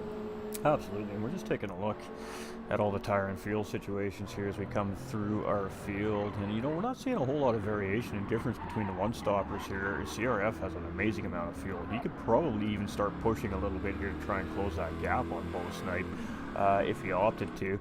We got Tap here in 5th place, and I mean his tires look amazing, his fuel is good, but 20 seconds to 4th place driver. He's going to really need that driver to make a mistake, I think, to have an opportunity at a 4th place battle here today. We got Hair Razor here in 6th place. We've got Trone Kobe in 7th. We got Type R in 8th, very closely followed by Action Jackson Snozzer here in 9th place, and Puzzlement closing in. 2.4 seconds now is that gap on that group, so let's see if she can make something happen here in the last 7.5 minutes of this race. Indeed, she opted to just go in and get that splash and dash. Didn't take on any new, fresher tires for her, and it appears to most certainly be proving beneficial in the time lost for taking on an extra set of tires versus just getting the splash and dash and continuing on with the race. She is closing that gap to P9's Snozzer, and Type R just 1 second ahead there, so she may very well indeed still pick up 2 more positions and coming away with a great race here today. Either way, it's been a great race for her. So. Well, Pigham's and Apex Racing's Jakey there, just lapping Doug Barrow there. Now, that's something I can say in 2 years of broadcasting for the GTRC I have never seen happen. So, Doug Barrow, definitely having an off race day here today at Dragon Trail Seaside. Yeah, I was thinking that myself earlier. He's definitely not his usual self here in racing today. And it's really shown a time or two throughout the race, and perhaps that may actually be due to the latest update here on GT7, as the Lexus has become a heavier handling car and not quite so quick. So perhaps that playing part in his performance here today as well. He's also on a controller driver here in the series as well, so we all know that controller drivers have a harder time managing their tires in a situation like this as well. Now, I'm not saying it's impossible for all you controller drivers that might be watching. It is more than possible, but it does take a finesse and a little bit of a knack and a lot of practice in order to save tires like the people on the wheel and pedals. It can be done. I used to do it myself, but it really does take a lot of work and time put in. And, so controller drivers tend to struggle a little bit under endurance racing scenarios with heavy tire wear. Not necessarily small tire wear, but definitely heavy tire wear, just due to the rotational direction of how you drive with a controller compared to a wheel. A wheel, you have a little more steering input control, so to speak. The amount of turn you're putting into your wheels. Where controller, if you don't have it set right, you don't roll your joysticks just right, and you don't move those controller sticks just right, it's going to eat those tires up a lot quicker. Yeah, absolutely. It does make for just being smooth a little bit more difficult as a task, but as you said, it's most certainly possible. Some of the fastest and best drivers I personally know are on controller, and you wouldn't know it just by watching them on track. They're very efficient, and the job can most certainly be done on controller, and keep right up with these fellas, guys or gals on a wheel. That really doesn't matter. It's just that comfortability with the controller and trying to maintain that smoothness. Absolutely, and Bandit, so Toyota 86 got a car in pit lane here now as well. Taking a look at that car, Bandit's had a rough day today here too as well, so maybe something knocked the jar there in that last little meeting with the feeding there, and maybe just finally something gave up there underneath that race car. Yeah, indeed it happens. These race cars can only take so much damage for sure, and things go wrong, things happen, and you never know what to expect under these type of conditions. And what I mean by that is the endurance racing aspect of it.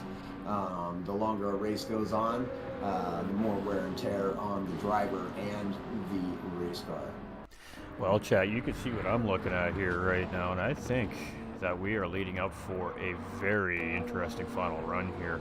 That Toyota Supra that's leading there has, well, not quite the same amount of fuel as the driver in behind him here right now. These drivers need 2 more laps. It is going to be nip and tuck here for some of these drivers to get around with enough fuel in the tanks of their cars. Yeah, absolutely, and Jakey sitting in a really incredible spot. And as we say that, Jakey makes the move, does get that move done on Piggums, and now will look to just try to run away with this race. Not easily going to be done, but funny how we're talking about Doug not having the greatest race here. But as you can see, this gentleman racer, oh, Piggums gets all sorts of slideways as we're talking there. Wow, what a great save. But again, back to Doug, showing his incredible pace. He does have the pace to keep up with any of these drivers on the track, as he is still all over the back of Piggums. Absolutely. And Jakey. And we'll have to see if Piggums can respond here now to Jake there again. Fuel starting to play a factor into the race for some of these drivers here.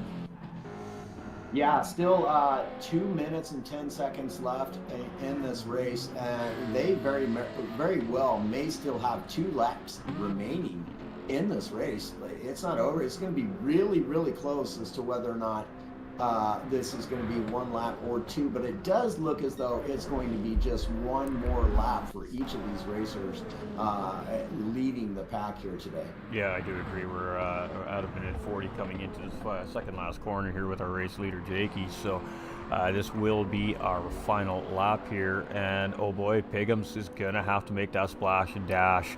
So Jakey is going to take the race lead, and as long as he's got the fuel to take this car around, he will be our race winner today. Piggums, he's got to make that pit stop. That is huge for Bo Snipe and CRF right now. So Bo Snipe got the fuel. He's going to go ahead and P2, but he is flashing in the red there as well. CRF's coming around. He's flashing in the red. He's going to jump up ahead of Piggums. Ooh, it's going to be very close here as they come out. Piggums is just coming out of pit lane here. CRF comes around into this first corner here. So here we go, coming into Hollow Bones, and he's got about a 2.5 to 3 second gap on Piggums. So let's see what happens here. Jakey in the lead, Bo Snipe now in second thanks to a fuel miscalculation from Piggums there. We've got CRF here in third place now, and well, with less than a lap to go and a 3 second gap on the driver in behind, looking pretty good for a podium finish here. Yeah, for sure, and I've got to say, you know, Apex's Jakey, wow.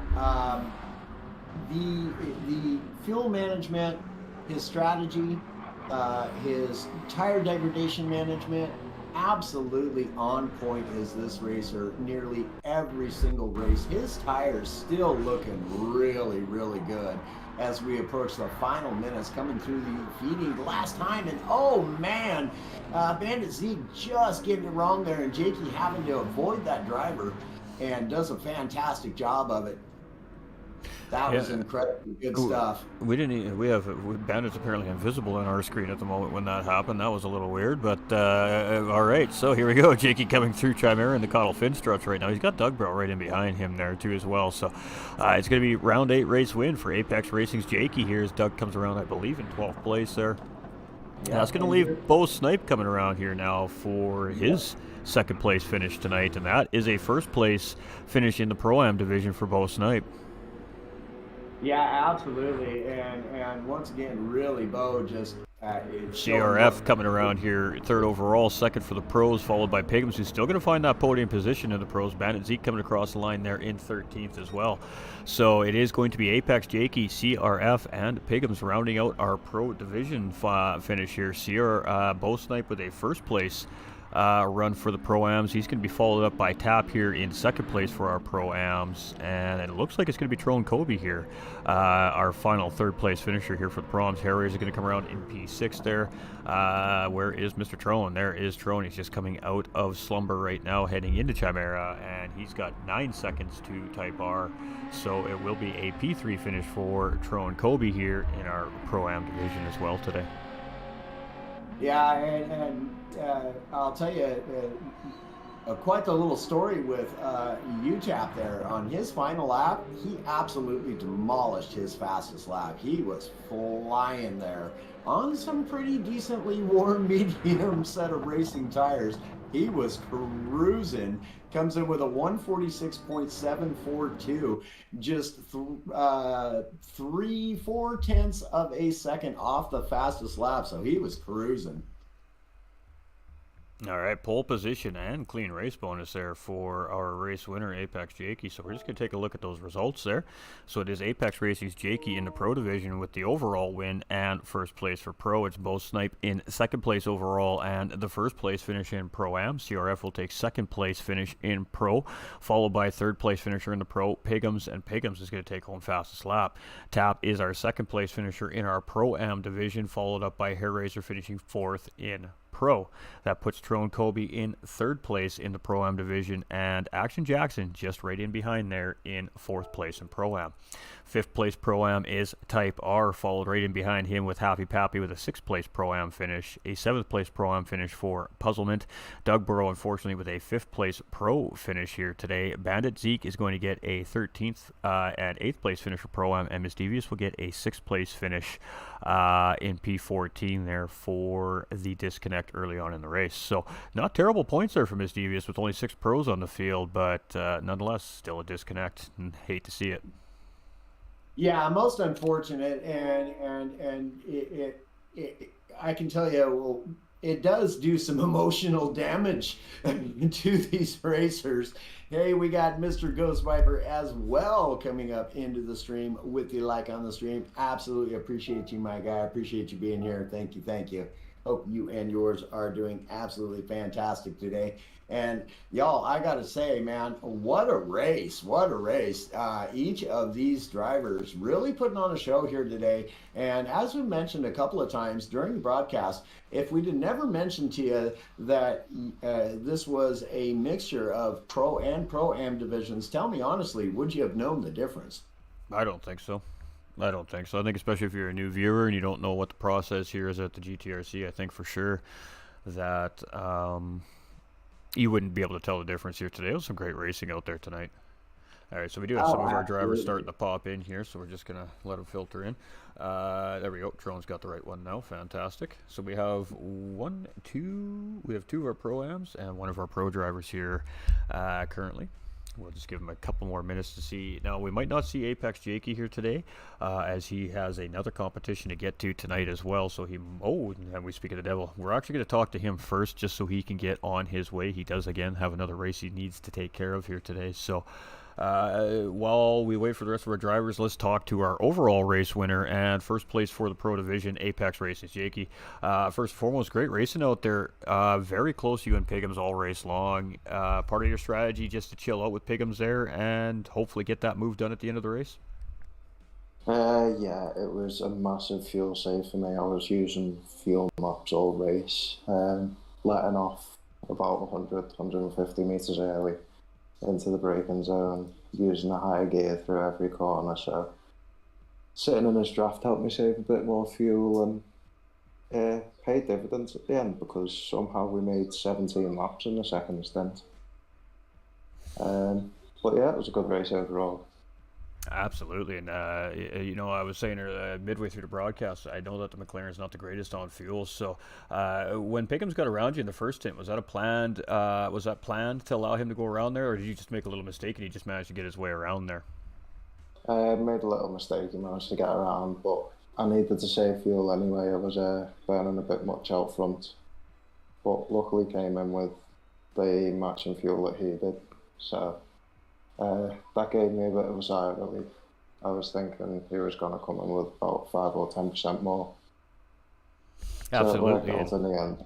Unfortunately for him there, he had to make that splash and dash near the end there, and then just salvaging podium finish there at the end of the race there was Piggins as well. So, Nolander, you want any questions for our race winner here today? Well, firstly, great race. 60 minutes of absolutely intense battling between yourself and Piggums. And my only question would be for you, my guy, is what do you suppose has been the most beneficial thing in your collecting of your knowledge on your fuel saving methods and your tire saving methods, because you seem to do a fantastic job of that week in and week out. You're really on point with what you need to do to accomplish a race win or podium win in each and every race. It was something that Piggins actually told me. It was the rule of being 100%. So you do 80% steering, you only really want to do 20% throttle without over pushing the tyres, etc. And it goes up each time. The percentages change. So yeah, thanks to him for that, because it's definitely helped me with my consistency, my tyre wear, being able to save fuel throughout the races. It's definitely a big help. Yeah, absolutely. I could see how it would be, but definitely congratulations on your P1 finish here today, and definitely wish you the best in life and on track for your next racing event, my guy. Thank you, sir. All right, my guy. Well, again, another great run in that McLaren here for round 8 at Dragon Trail Seaside. So anything you want to add to your race, and any shout outs and thank yous? Shout out to you guys commentating. Always fun to watch back, as always. You guys putting it on behind the scenes at GTRC. It's always some good fun to race in here. I have a busy week, but it does let me get my head down a little bit, a change from the intense grind as such. But thanks to Apex Racing team as well for pushing me to be as good as it can be. Absolutely, and always, teams always help. Big team there over there at Apex Sim Racing. They're definitely a group that works together on pace and everything strategy related. So, big win here for Apex Racing's Jakey and teammate CRF coming in. Nice second place finish just in behind there for the pros as well. So, we'll let you get going and good luck in your next event. Thank you, sir. Take care, all. Good race. All right, so let's see who else we got. We got Pro-Ams. All right, we got CRF, our second place driver here in the Pro-Am as well today, ladies and gentlemen. Now, you know, we said he was just kind of running his race. He didn't seem too concerned about forcing an issue with any driver around him. He just stuck to his race. He stuck to his pace and finds himself in second place. Congratulations, of course, on another great run here. Boy, you're really starting to find some podiums here as the weeks have been passing by here on in all these league races. So talk us through your race and how to go today. Oh yeah, that was a good one, Ghost. Good rhyme right there. No, but yeah, like you said, not too concerned about what's going on around me. Just had to fuel save, like Jakey said. That was the main thing for me. I knew I had to do one extra lap on one of the stints, so I just had to keep my pace, and whatever else happened on the track happened on the track. So yeah, this is where I ended up today. Absolutely, and I mean, we all know Dragon Trail Seaside. It's got that chicane, one of the most brutal sectors in the game as far as under pressure situations goes. Any issues getting through the chicane here today for you? It didn't seem like it. No, actually, I felt super comfortable in the vet going through the chicane. I actually wanted to just keep it wide open, but I was like, hey, let's just play it smart, let off just a little bit and then get back on it. So yeah, the chicane was smooth today, so I just like to thank the Dragons for that. Absolutely, yeah, and I mean, well, they were well fed today. Lots of sacrifices, lots of ruined race cars here today for Dragon Trails. So hopefully the people can be a little bit at ease here tonight. But a great race from you again, and you're a strategic driver. You're a very patient driver, and you got your plan, and you really seem to stick to it, and it worked out here again for you tonight. So Nolander, I'll let you take it away here. Absolutely. First of all, I'd just like to say thank you, sir, for your service to our country and well deserved P2 finish here for you today. And as Mr. GT45 touched on, really, really just running your own race out there, looked super comfortable the whole time, and we definitely discussed. How you were looking, and both of us figured that you were going to do well here in this race. Now coming into it, did you see yourself coming out on podium here today? Well, first off, thank you, Nolander. Appreciate that. No, honestly, I don't ever picture myself on the podium. I know there's tons of fast guys here, and I'm more of a consistent driver, not the fastest. So I just kind of let the race come to me as it comes, and whatever happens at the end is where I end up. I put in the work and practice during the week, so I don't try to leave anything to chance. So yeah, but other than that, I just try to run my race and do the best that I can. Well, there you have it, ladies and gentlemen. A very strategic and humble racer here in CRF. And definitely congratulations on your P2 finish here today, my guy. And certainly look forward to seeing more of you out on track. And it's always wonderful to see racers coming into these leagues and just having and experiencing the growth in your overall racecraft, man. Absolutely brilliant stuff from you here today. Yeah, thank you, Nolander, and nice to finally get to talk to you. Yeah, absolutely, for sure, man. Definitely. All right. I mean, patient race for you. You had some great battling early on in that first stint, but it was patient battling. Like we figured, you weren't really too worried about putting any immediate pressure and making that mistake. And I mean, but Pigham's having to make that last lap pit stop there because you're just a little short on fuel. Was that something you were expecting to see today? Absolutely not, Ghost. I literally was like, all right. Honestly, I thought Bo was in the pro division because he was pretty fast today. And usually I race with him anyway, but I was like, hey, I have fourth place. That's good enough for me. Let's take this home. And then I saw Pigham's hit the pits, and I'm like, wait a minute, this isn't supposed to happen. So yeah, and I knew I had enough fuel to push on that last lap. So I was like, I saw the time when he came out, and I was like, man, I could do this. I could hold him off for that. And yeah, sure enough, came across the line third best, so it was good to go.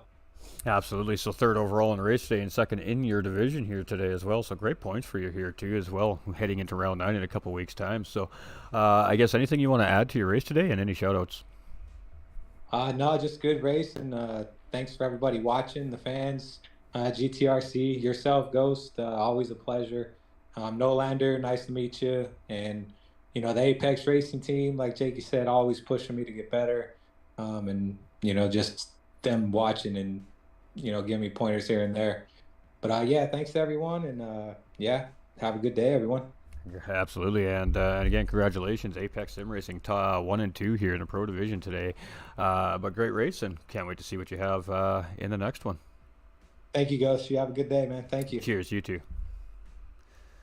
All right, so that takes care of our Pro Division here. Pigham's not in the chat. He may also have somewhere else he needs to be, so which is fine. The drivers aren't required to be here. It's just that they want to come and talk to you, all you amazing people that are watching from home. So let's move down into our Pro-Am division split here now. And I got to tell you, these Pro-Ams definitely put some pressure on these pro drivers today.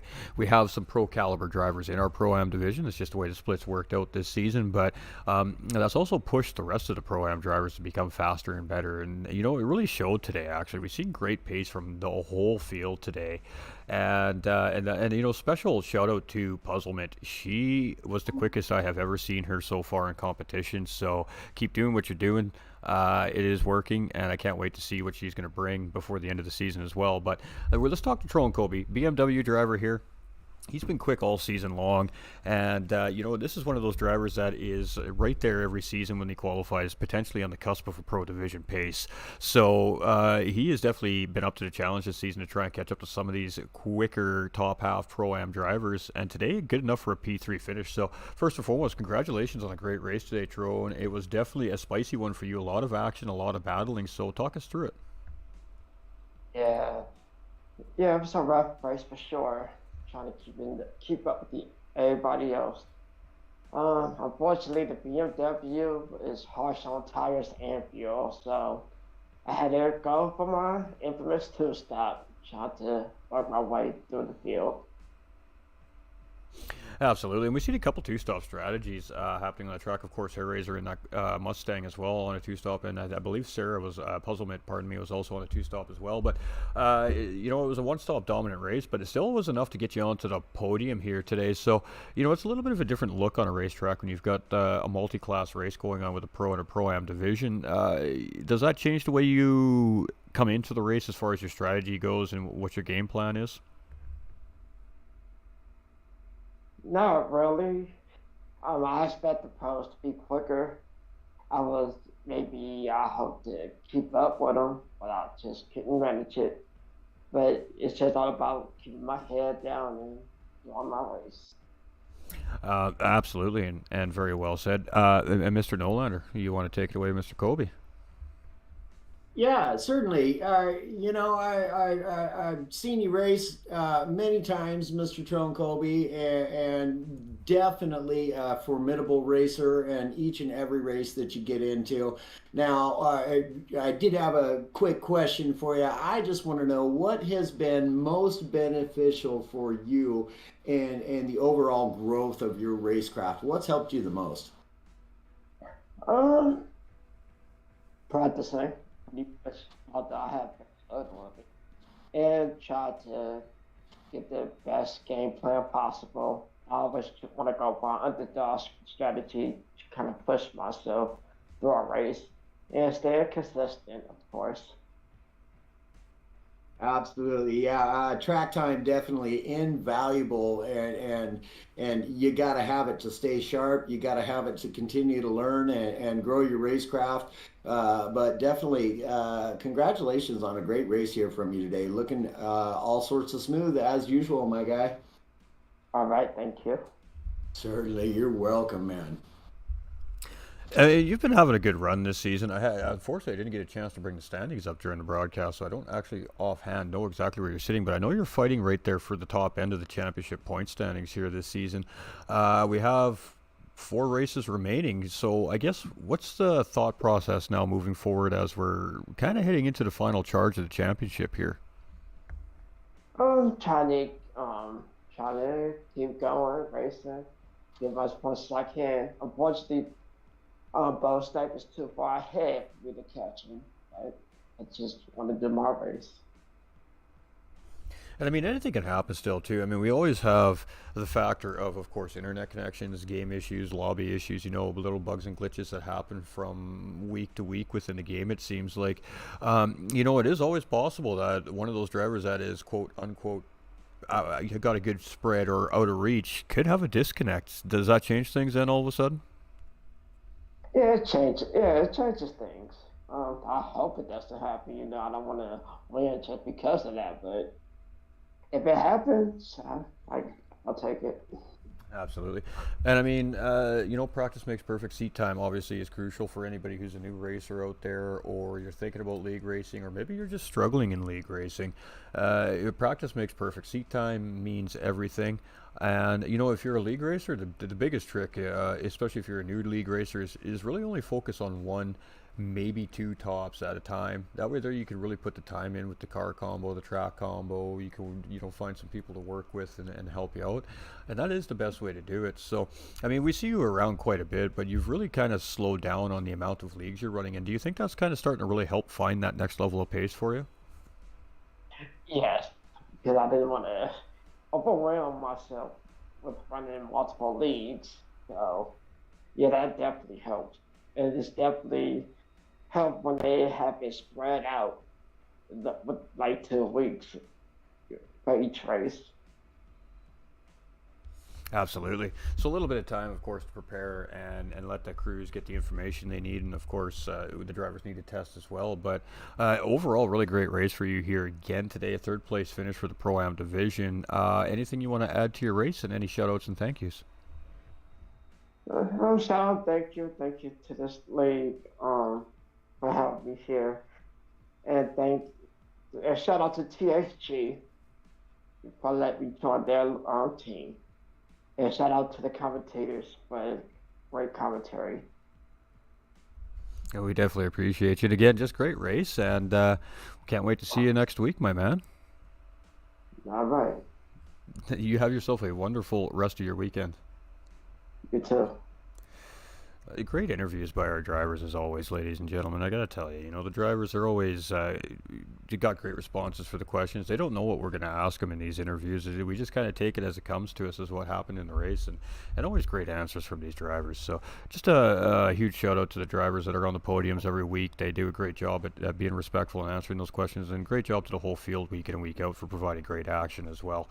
So with that being said, let's talk to our second place driver here in our Pro-Am division today, and it is Taps. So this is an experienced racer. Again, he is a potential pro caliber driver here. He just ended up in the top end of the Pro-Am split here this season, and this is one of the drivers that's definitely been putting some of the pressure on the rest of the field. And having some faster drivers in a division is not a bad thing, because it does force the rest of the field in behind to really step up their game, because they want to keep up. They want to try and beat that driver. So although some people see it as a bad thing, I don't see it as a bad thing as a part of a league organizer or a commentator. I see it as education for the drivers that are still learning. So Tap is one of these drivers, and he's been putting on a pretty good run this season, and a second place finish here in your division today. So it wasn't without it being easy. You had plenty of battles on the racetrack all race long. Talk us through your race today. The main part was just trying to make sure I had the fuel to get through the race, because oh my god, that Mercedes, if I ran the gears to get the good times, it just drank it. So I had to make sure short shifted the whole race, and then I just had a couple of those hiccups when I went too wide in a couple of corners on like a lap 13 or so and 14. I just lost the gap to Bo, and I just couldn't get anything back. But it's still Sarah, though, she wouldn't stop. She was great. She was really relentless today. I like, mean, leave me alone. not just with you, but with several of the drivers. I mean, she has come a long way in a short amount of time, and I think that the Pro-Am division should really start to take notice that, boy, oh boy, is Puzzlement coming through the field, and she is on a tear right now. She looked really good out there today. So, I want to say, I guess if there's a Driver of the Day award that we had here, I'm sure Nolander would probably say much the same thing, but we talked about her quite a bit today. It would be her for sure today. Just watching her develop and grow and seeing today's race, by far the best race I've seen from here so far at GTRC. Yeah, my biggest learning curve lately has been using that VR for all of this. It's been a bit of a struggle and set me back a bit, but it's getting there now. So you were one of the VR drivers here in the series as well. We do have a couple other ones in there. Miss Devious as well as a VR driver here in the series. Unfortunately for her, something happened early on in the race there. But nonetheless, you had a great, and like I said, it wasn't an easy race for you. You had plenty of battles. You were constantly driving in dirty air. You were constantly trying to keep a driver off your rear bumper. I mean, how does that weigh on you for 60 minutes and 61 and a half minutes in this case tonight in a race?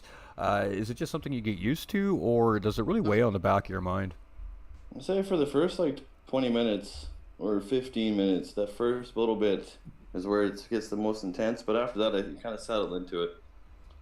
And then, as it comes at you in the race, then it's not as bad. But that first little bit, I find it very crucial. If you don't stay concentrated for that, you might get you. Absolutely. Mr. Nolander. Yeah, man. Just want to say congratulations on a great race here today. And as Mr. GT45 touched on, you really battling throughout the entire race.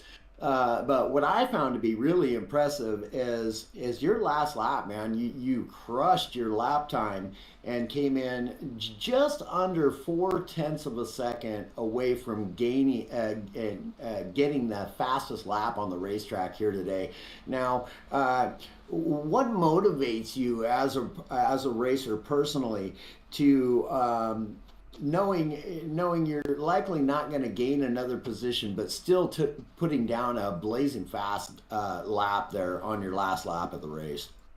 I was just trying to get as many of those little tiny points to get up to Bo, since being rotational kind of work, I don't get as much the whole race. Some of the races I get missed, so I'm trying to make up as much of those points. And then I knew I had the fuel for it. The tires were all right, so I'm like, I'm gonna try and push for this fast lap, see if I can get it. But just came up short, but it was a good push. It was very good. Very nearly had it, man. But definitely congratulations on your race finish here today. Always looking smooth, and again had yourself some great battles on track, and overall just a really well put together race from you, man. Congratulations. Thanks, and you guys too. Congratulations. Great on the commentary. I'm sure I'll have to catch the race after again, just so I can hear it all. But you guys do such a great job. We really do appreciate that. Absolutely. Indeed. All right. So, like you said, you've missed a few races this season, obviously, due to real life. Real life factors in, obviously, to these championships here as well. Are you pretty happy with where you're sitting so far in the standings, with that being said? Yeah, so far, pretty good. Because, with the point missing, it makes sense for where I'm sitting, and, comfortable. Fantastic. Well, we got 4 races left in the 12-week season here, so... I might miss the last 2, or maybe, I don't know, it depends, because we got that many, so it kind of helps out with that.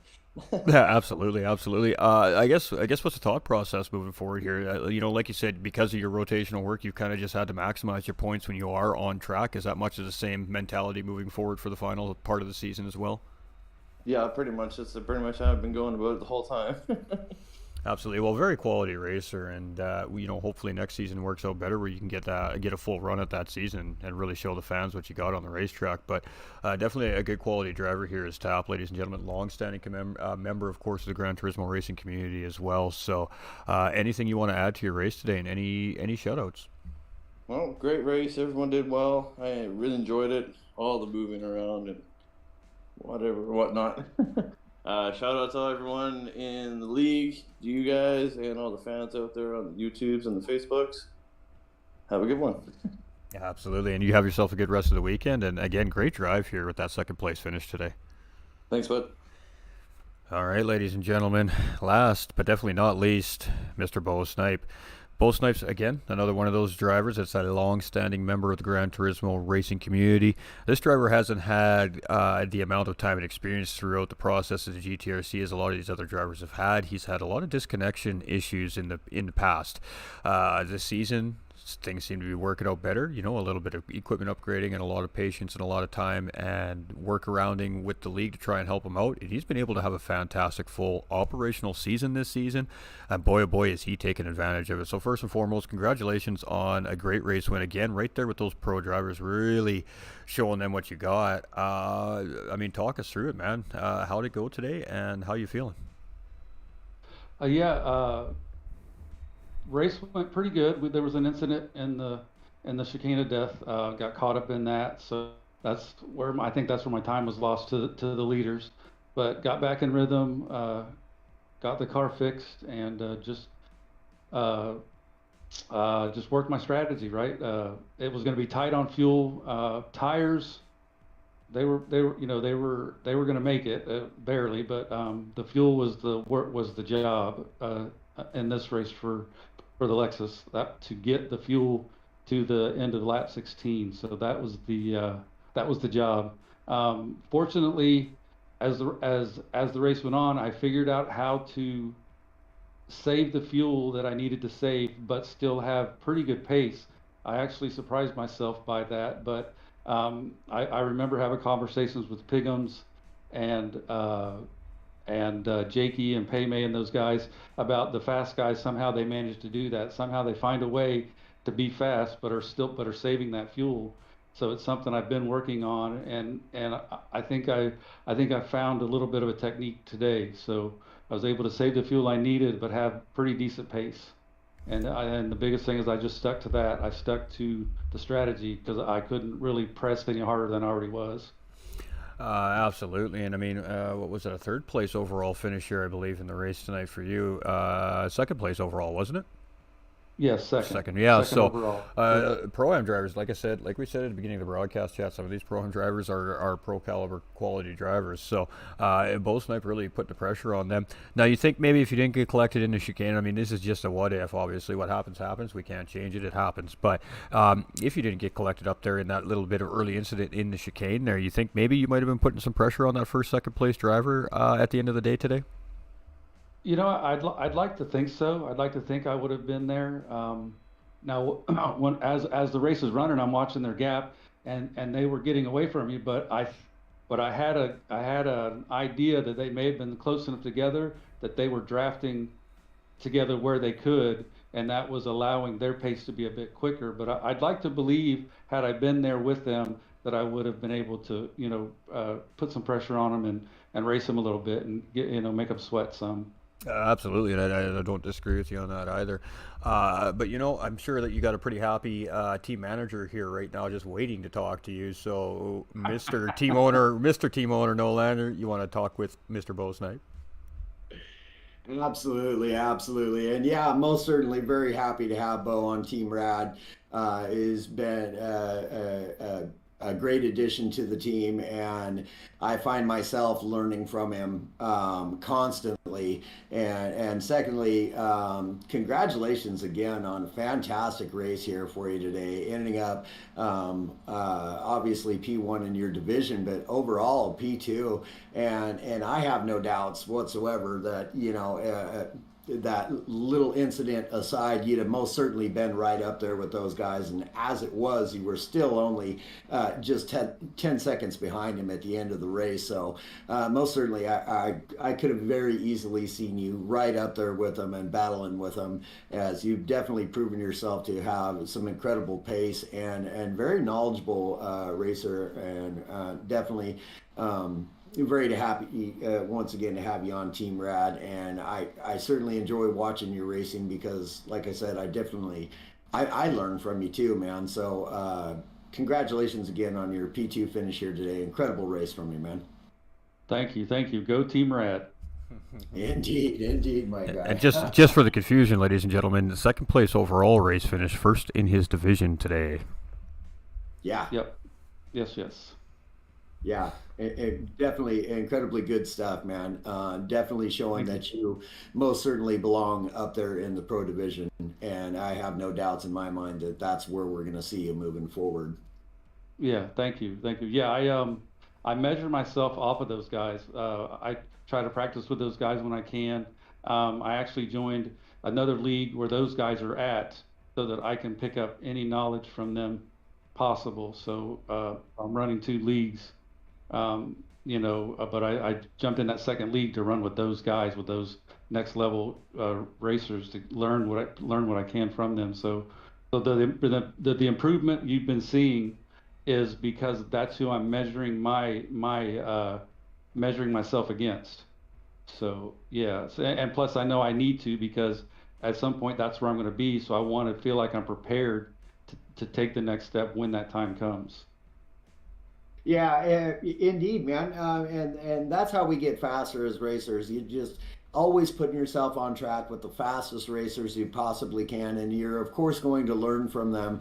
And then of course there's that extra bit of drive, extra bit of motivation to try to keep up with them, and finding yourself doing that lately. And so I'm super happy for you, man, and definitely congratulations again on a fantastic race here for you tonight, my guy. Thank you. I'm glad. I'm proud to represent Team Rad. And we're proud to have you too. All right. I mean, it wasn't an easy race for you. You didn't just get a whole shot runaway. You didn't have clean air the whole race. You had to battle. You had to fight for your positions. You had to use your strategy to try and gain track position. Pickham's runs out of gas. Were you expecting to see that? I did not.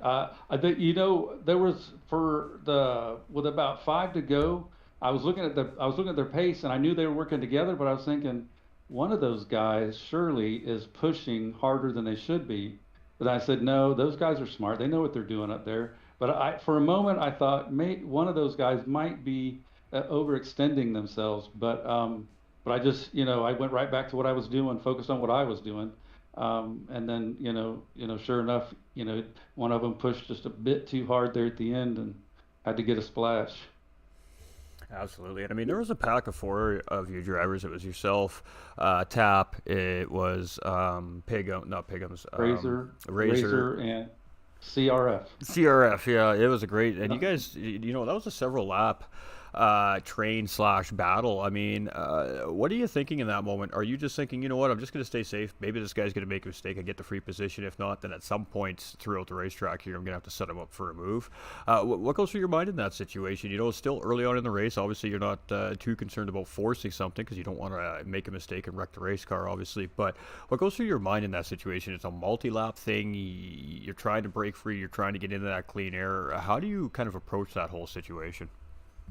Yeah, it's difficult because you have this fuel strategy that you've got to stay on to make it halfway, right?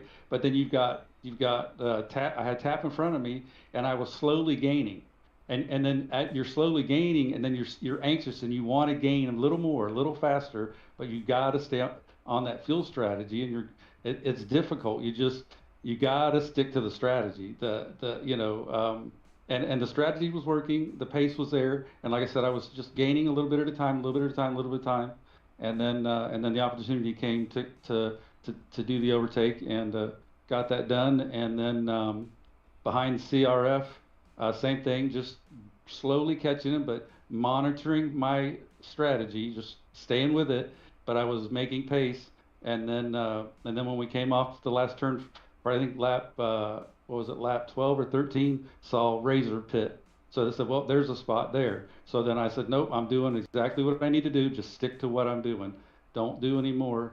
And the strategy, I had to stay disciplined to the strategy, but I had good pace. So with the good pace allowed, relieved some anxiety about the strategy. Absolutely. Very consistent. I mean, consistency is always key in endurance racing. We always see the most consistent drivers seem to do fairly well in the races from week to week as well. But, it's a good thing that it's very well said what you just said, because it's actually exactly what happened in all three of our finishers here in the Pro-Am lobby. We heard our third place finisher CRF talk about it in the Pro lobby as well. You have to stick to your strategy in these fuel-saving races, no matter what the situation around you is. So a little bit of patience and a little bit of smart decision making on the fly, and just reminding yourself that, hey, I have a strategy, we need to stick to it. Really, really does reward you sometimes, and today with a race win. So massive congratulations. And thank you. Yeah, if you watch it back, if people get to watch it back, watch my fuel. I don't know if they'll be able to see it, but you'll see at the end of lap 16, I was like 0.3, 0.4 left of fuel, and at the end of the race I was like 0.3, 0.2. I mean, I was dead on my numbers, doing exactly what I was what I figured to do. So I had no room. There was no room to get rambunctious. I had to stick to it. Absolutely. And I guess anything you want to add to your race here today, and any shout outs to the viewers? Yeah, congratulations to Jakey on the overall win. Well done by him. Bad luck for Piggums. I felt terrible for him. That was that crushed me a little bit too, to see that happen to him. Want to thank Apex Racing for their continued support of this series. Love that they're willing to support us in what we do here. Want to thank you, Ghost GT45 Gaming, for commentary and the streaming coverage. Appreciate that, and really appreciate that Nolander came in and gave us 2 commentators for this race. That is really cool. Really appreciate the both of you working that out so that could happen for us. Want to thank Team Lexus for their support as well. I know my teammate had a rough one today. Felt terrible for him, but tried to represent us both as best I could. And a big shout out to the fans. Appreciate the fans. We need all the fans we can get to watch. Can't do it without y'all. I represent GTRC as well, so I want to thank GTRC for putting on this series and all the hard work they do behind the scenes to so that it runs as smoothly as it does, and they get all the information out to us as quickly as they can. And races are organized great. They have a great pre-race meeting that goes really smooth, and everybody understands what's expected. But really, thank you to GTRC as well. Absolutely, and again, great interviews by all our drivers. So we appreciate you. Massive win here for you tonight. Can't wait to see you in 2 weeks' time. Looking forward to it. Thank you guys. You guys are great. I appreciate it. We appreciate you. Well, Mr. Nolander, I guess it's that time. Little post-race recap here. Interesting race on our hands here today. Of course, we didn't have exactly enough drivers to fill 2 different lobbies here today, so we decided to smash the lobbies together and do a little multi-class racing today. And I got to tell you, definitely did not disappoint. Both divisions up to the task. Put on an absolutely great race here for us today. I think this was probably one of the most action-filled races we've seen this season in the GT4 Championship, as well as definitely on that list. Great action. I mean, we were both looking in different places all day long today and talking about battles. I mean, it didn't really seem to matter where we looked on the racetrack. Somebody was fighting with somebody all 60 minutes. I mean, for great racing here, we're seeing some massive, and I mean massive improvements in especially these Pro-Am drivers this season. I mean, just great overall racing here today. I mean, what do you think? Yeah, no, for sure, no doubt about it, man. As we've touched on a few different times, if we hadn't mentioned anything about there being any type of different divisions on track at one time, you really wouldn't have known, as you stated, that we were seeing battles just left and right all over the racetrack, all race long, and it really made for some incredible racing here. Definitely do want to say that I'd have to agree with you on Puzzleman's race. She had a brilliant race here tonight. Overall finish aside, definitely one of her best performances here. Incredible race, showing some good strategy. Came up just a little bit short on fuel and having to make that final pit stop. Otherwise, she'd have definitely been in the top 7 of our races here today. But you know what? That's how we learn. That's how we grow. And it just an incredible race from each of the racers on track here tonight. Definitely didn't let us down and put on a great show here for us tonight. Absolutely, and just huge props to all the drivers, especially our drivers that continue to make it week in and week out. The championship matters to them, every point matters to them, and they come in, and no matter what the situation arises they're here to race, and we do appreciate it. We appreciate all the fans at home coming in, hanging out with us, watching what's going down here today.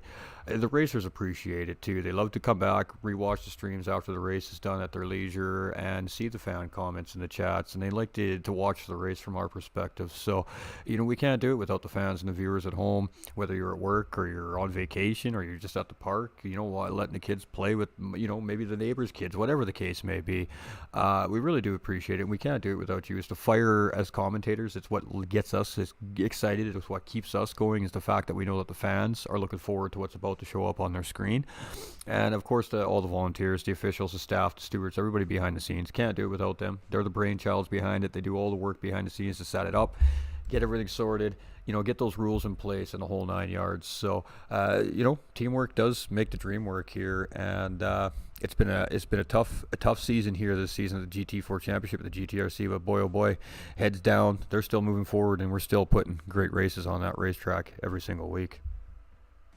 For sure, and divisions aside, the great thing is, and that keeps all of these racers on a level playing field, is that, well, for one, it's just incredible to see each racer grow their racecraft throughout the seasons, and what it takes to really do that, their mindset coming into the races.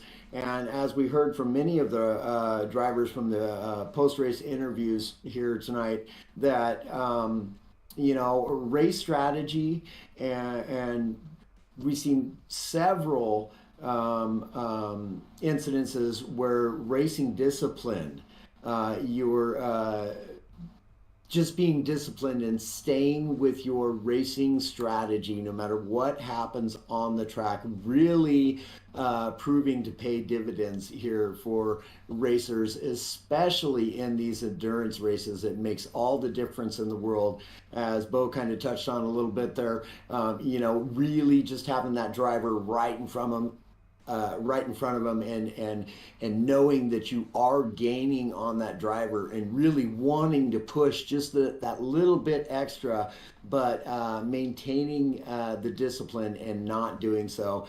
And it's just incredible to watch each of these racers, no matter what division, and their growth in their overall racecraft. It's just fantastic to watch. I love seeing the growth of each of these racers.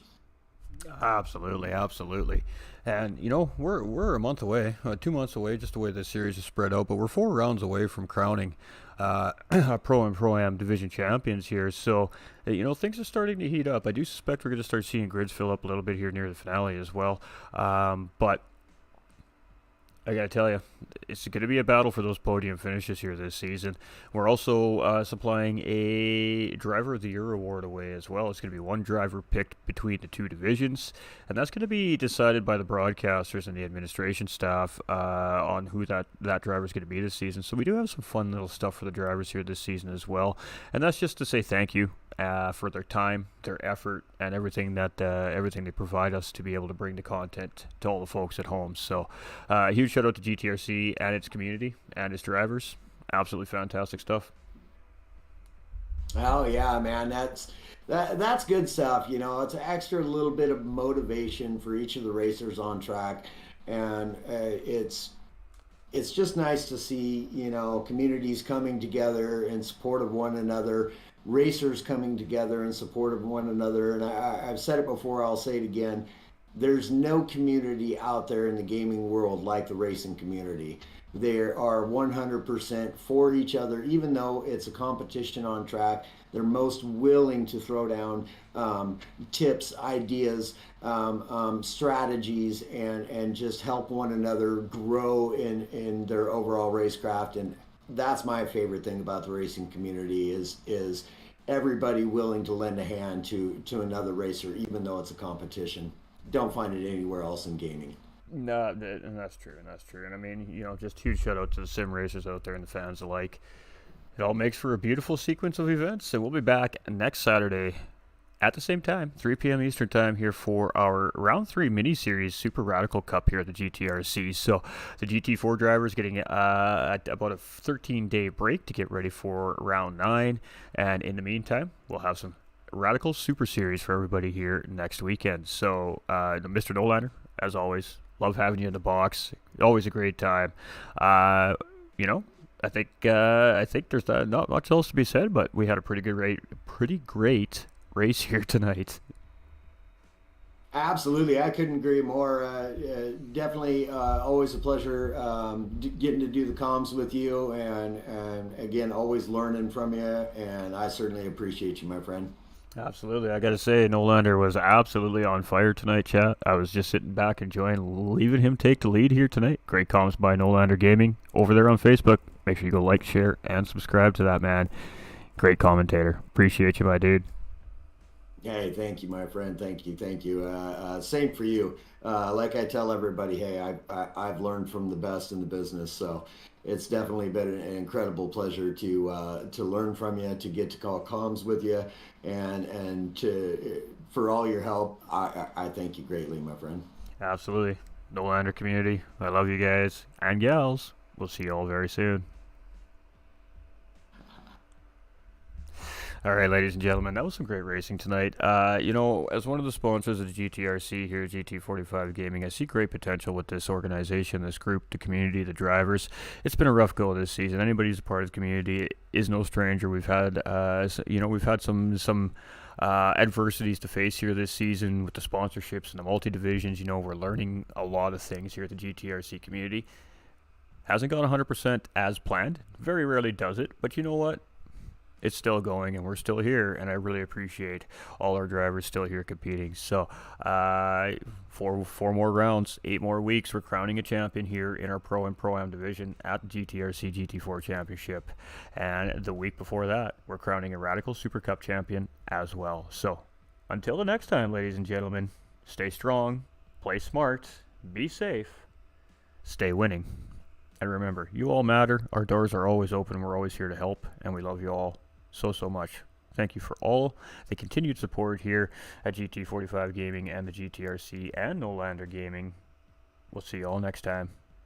Have a great weekend.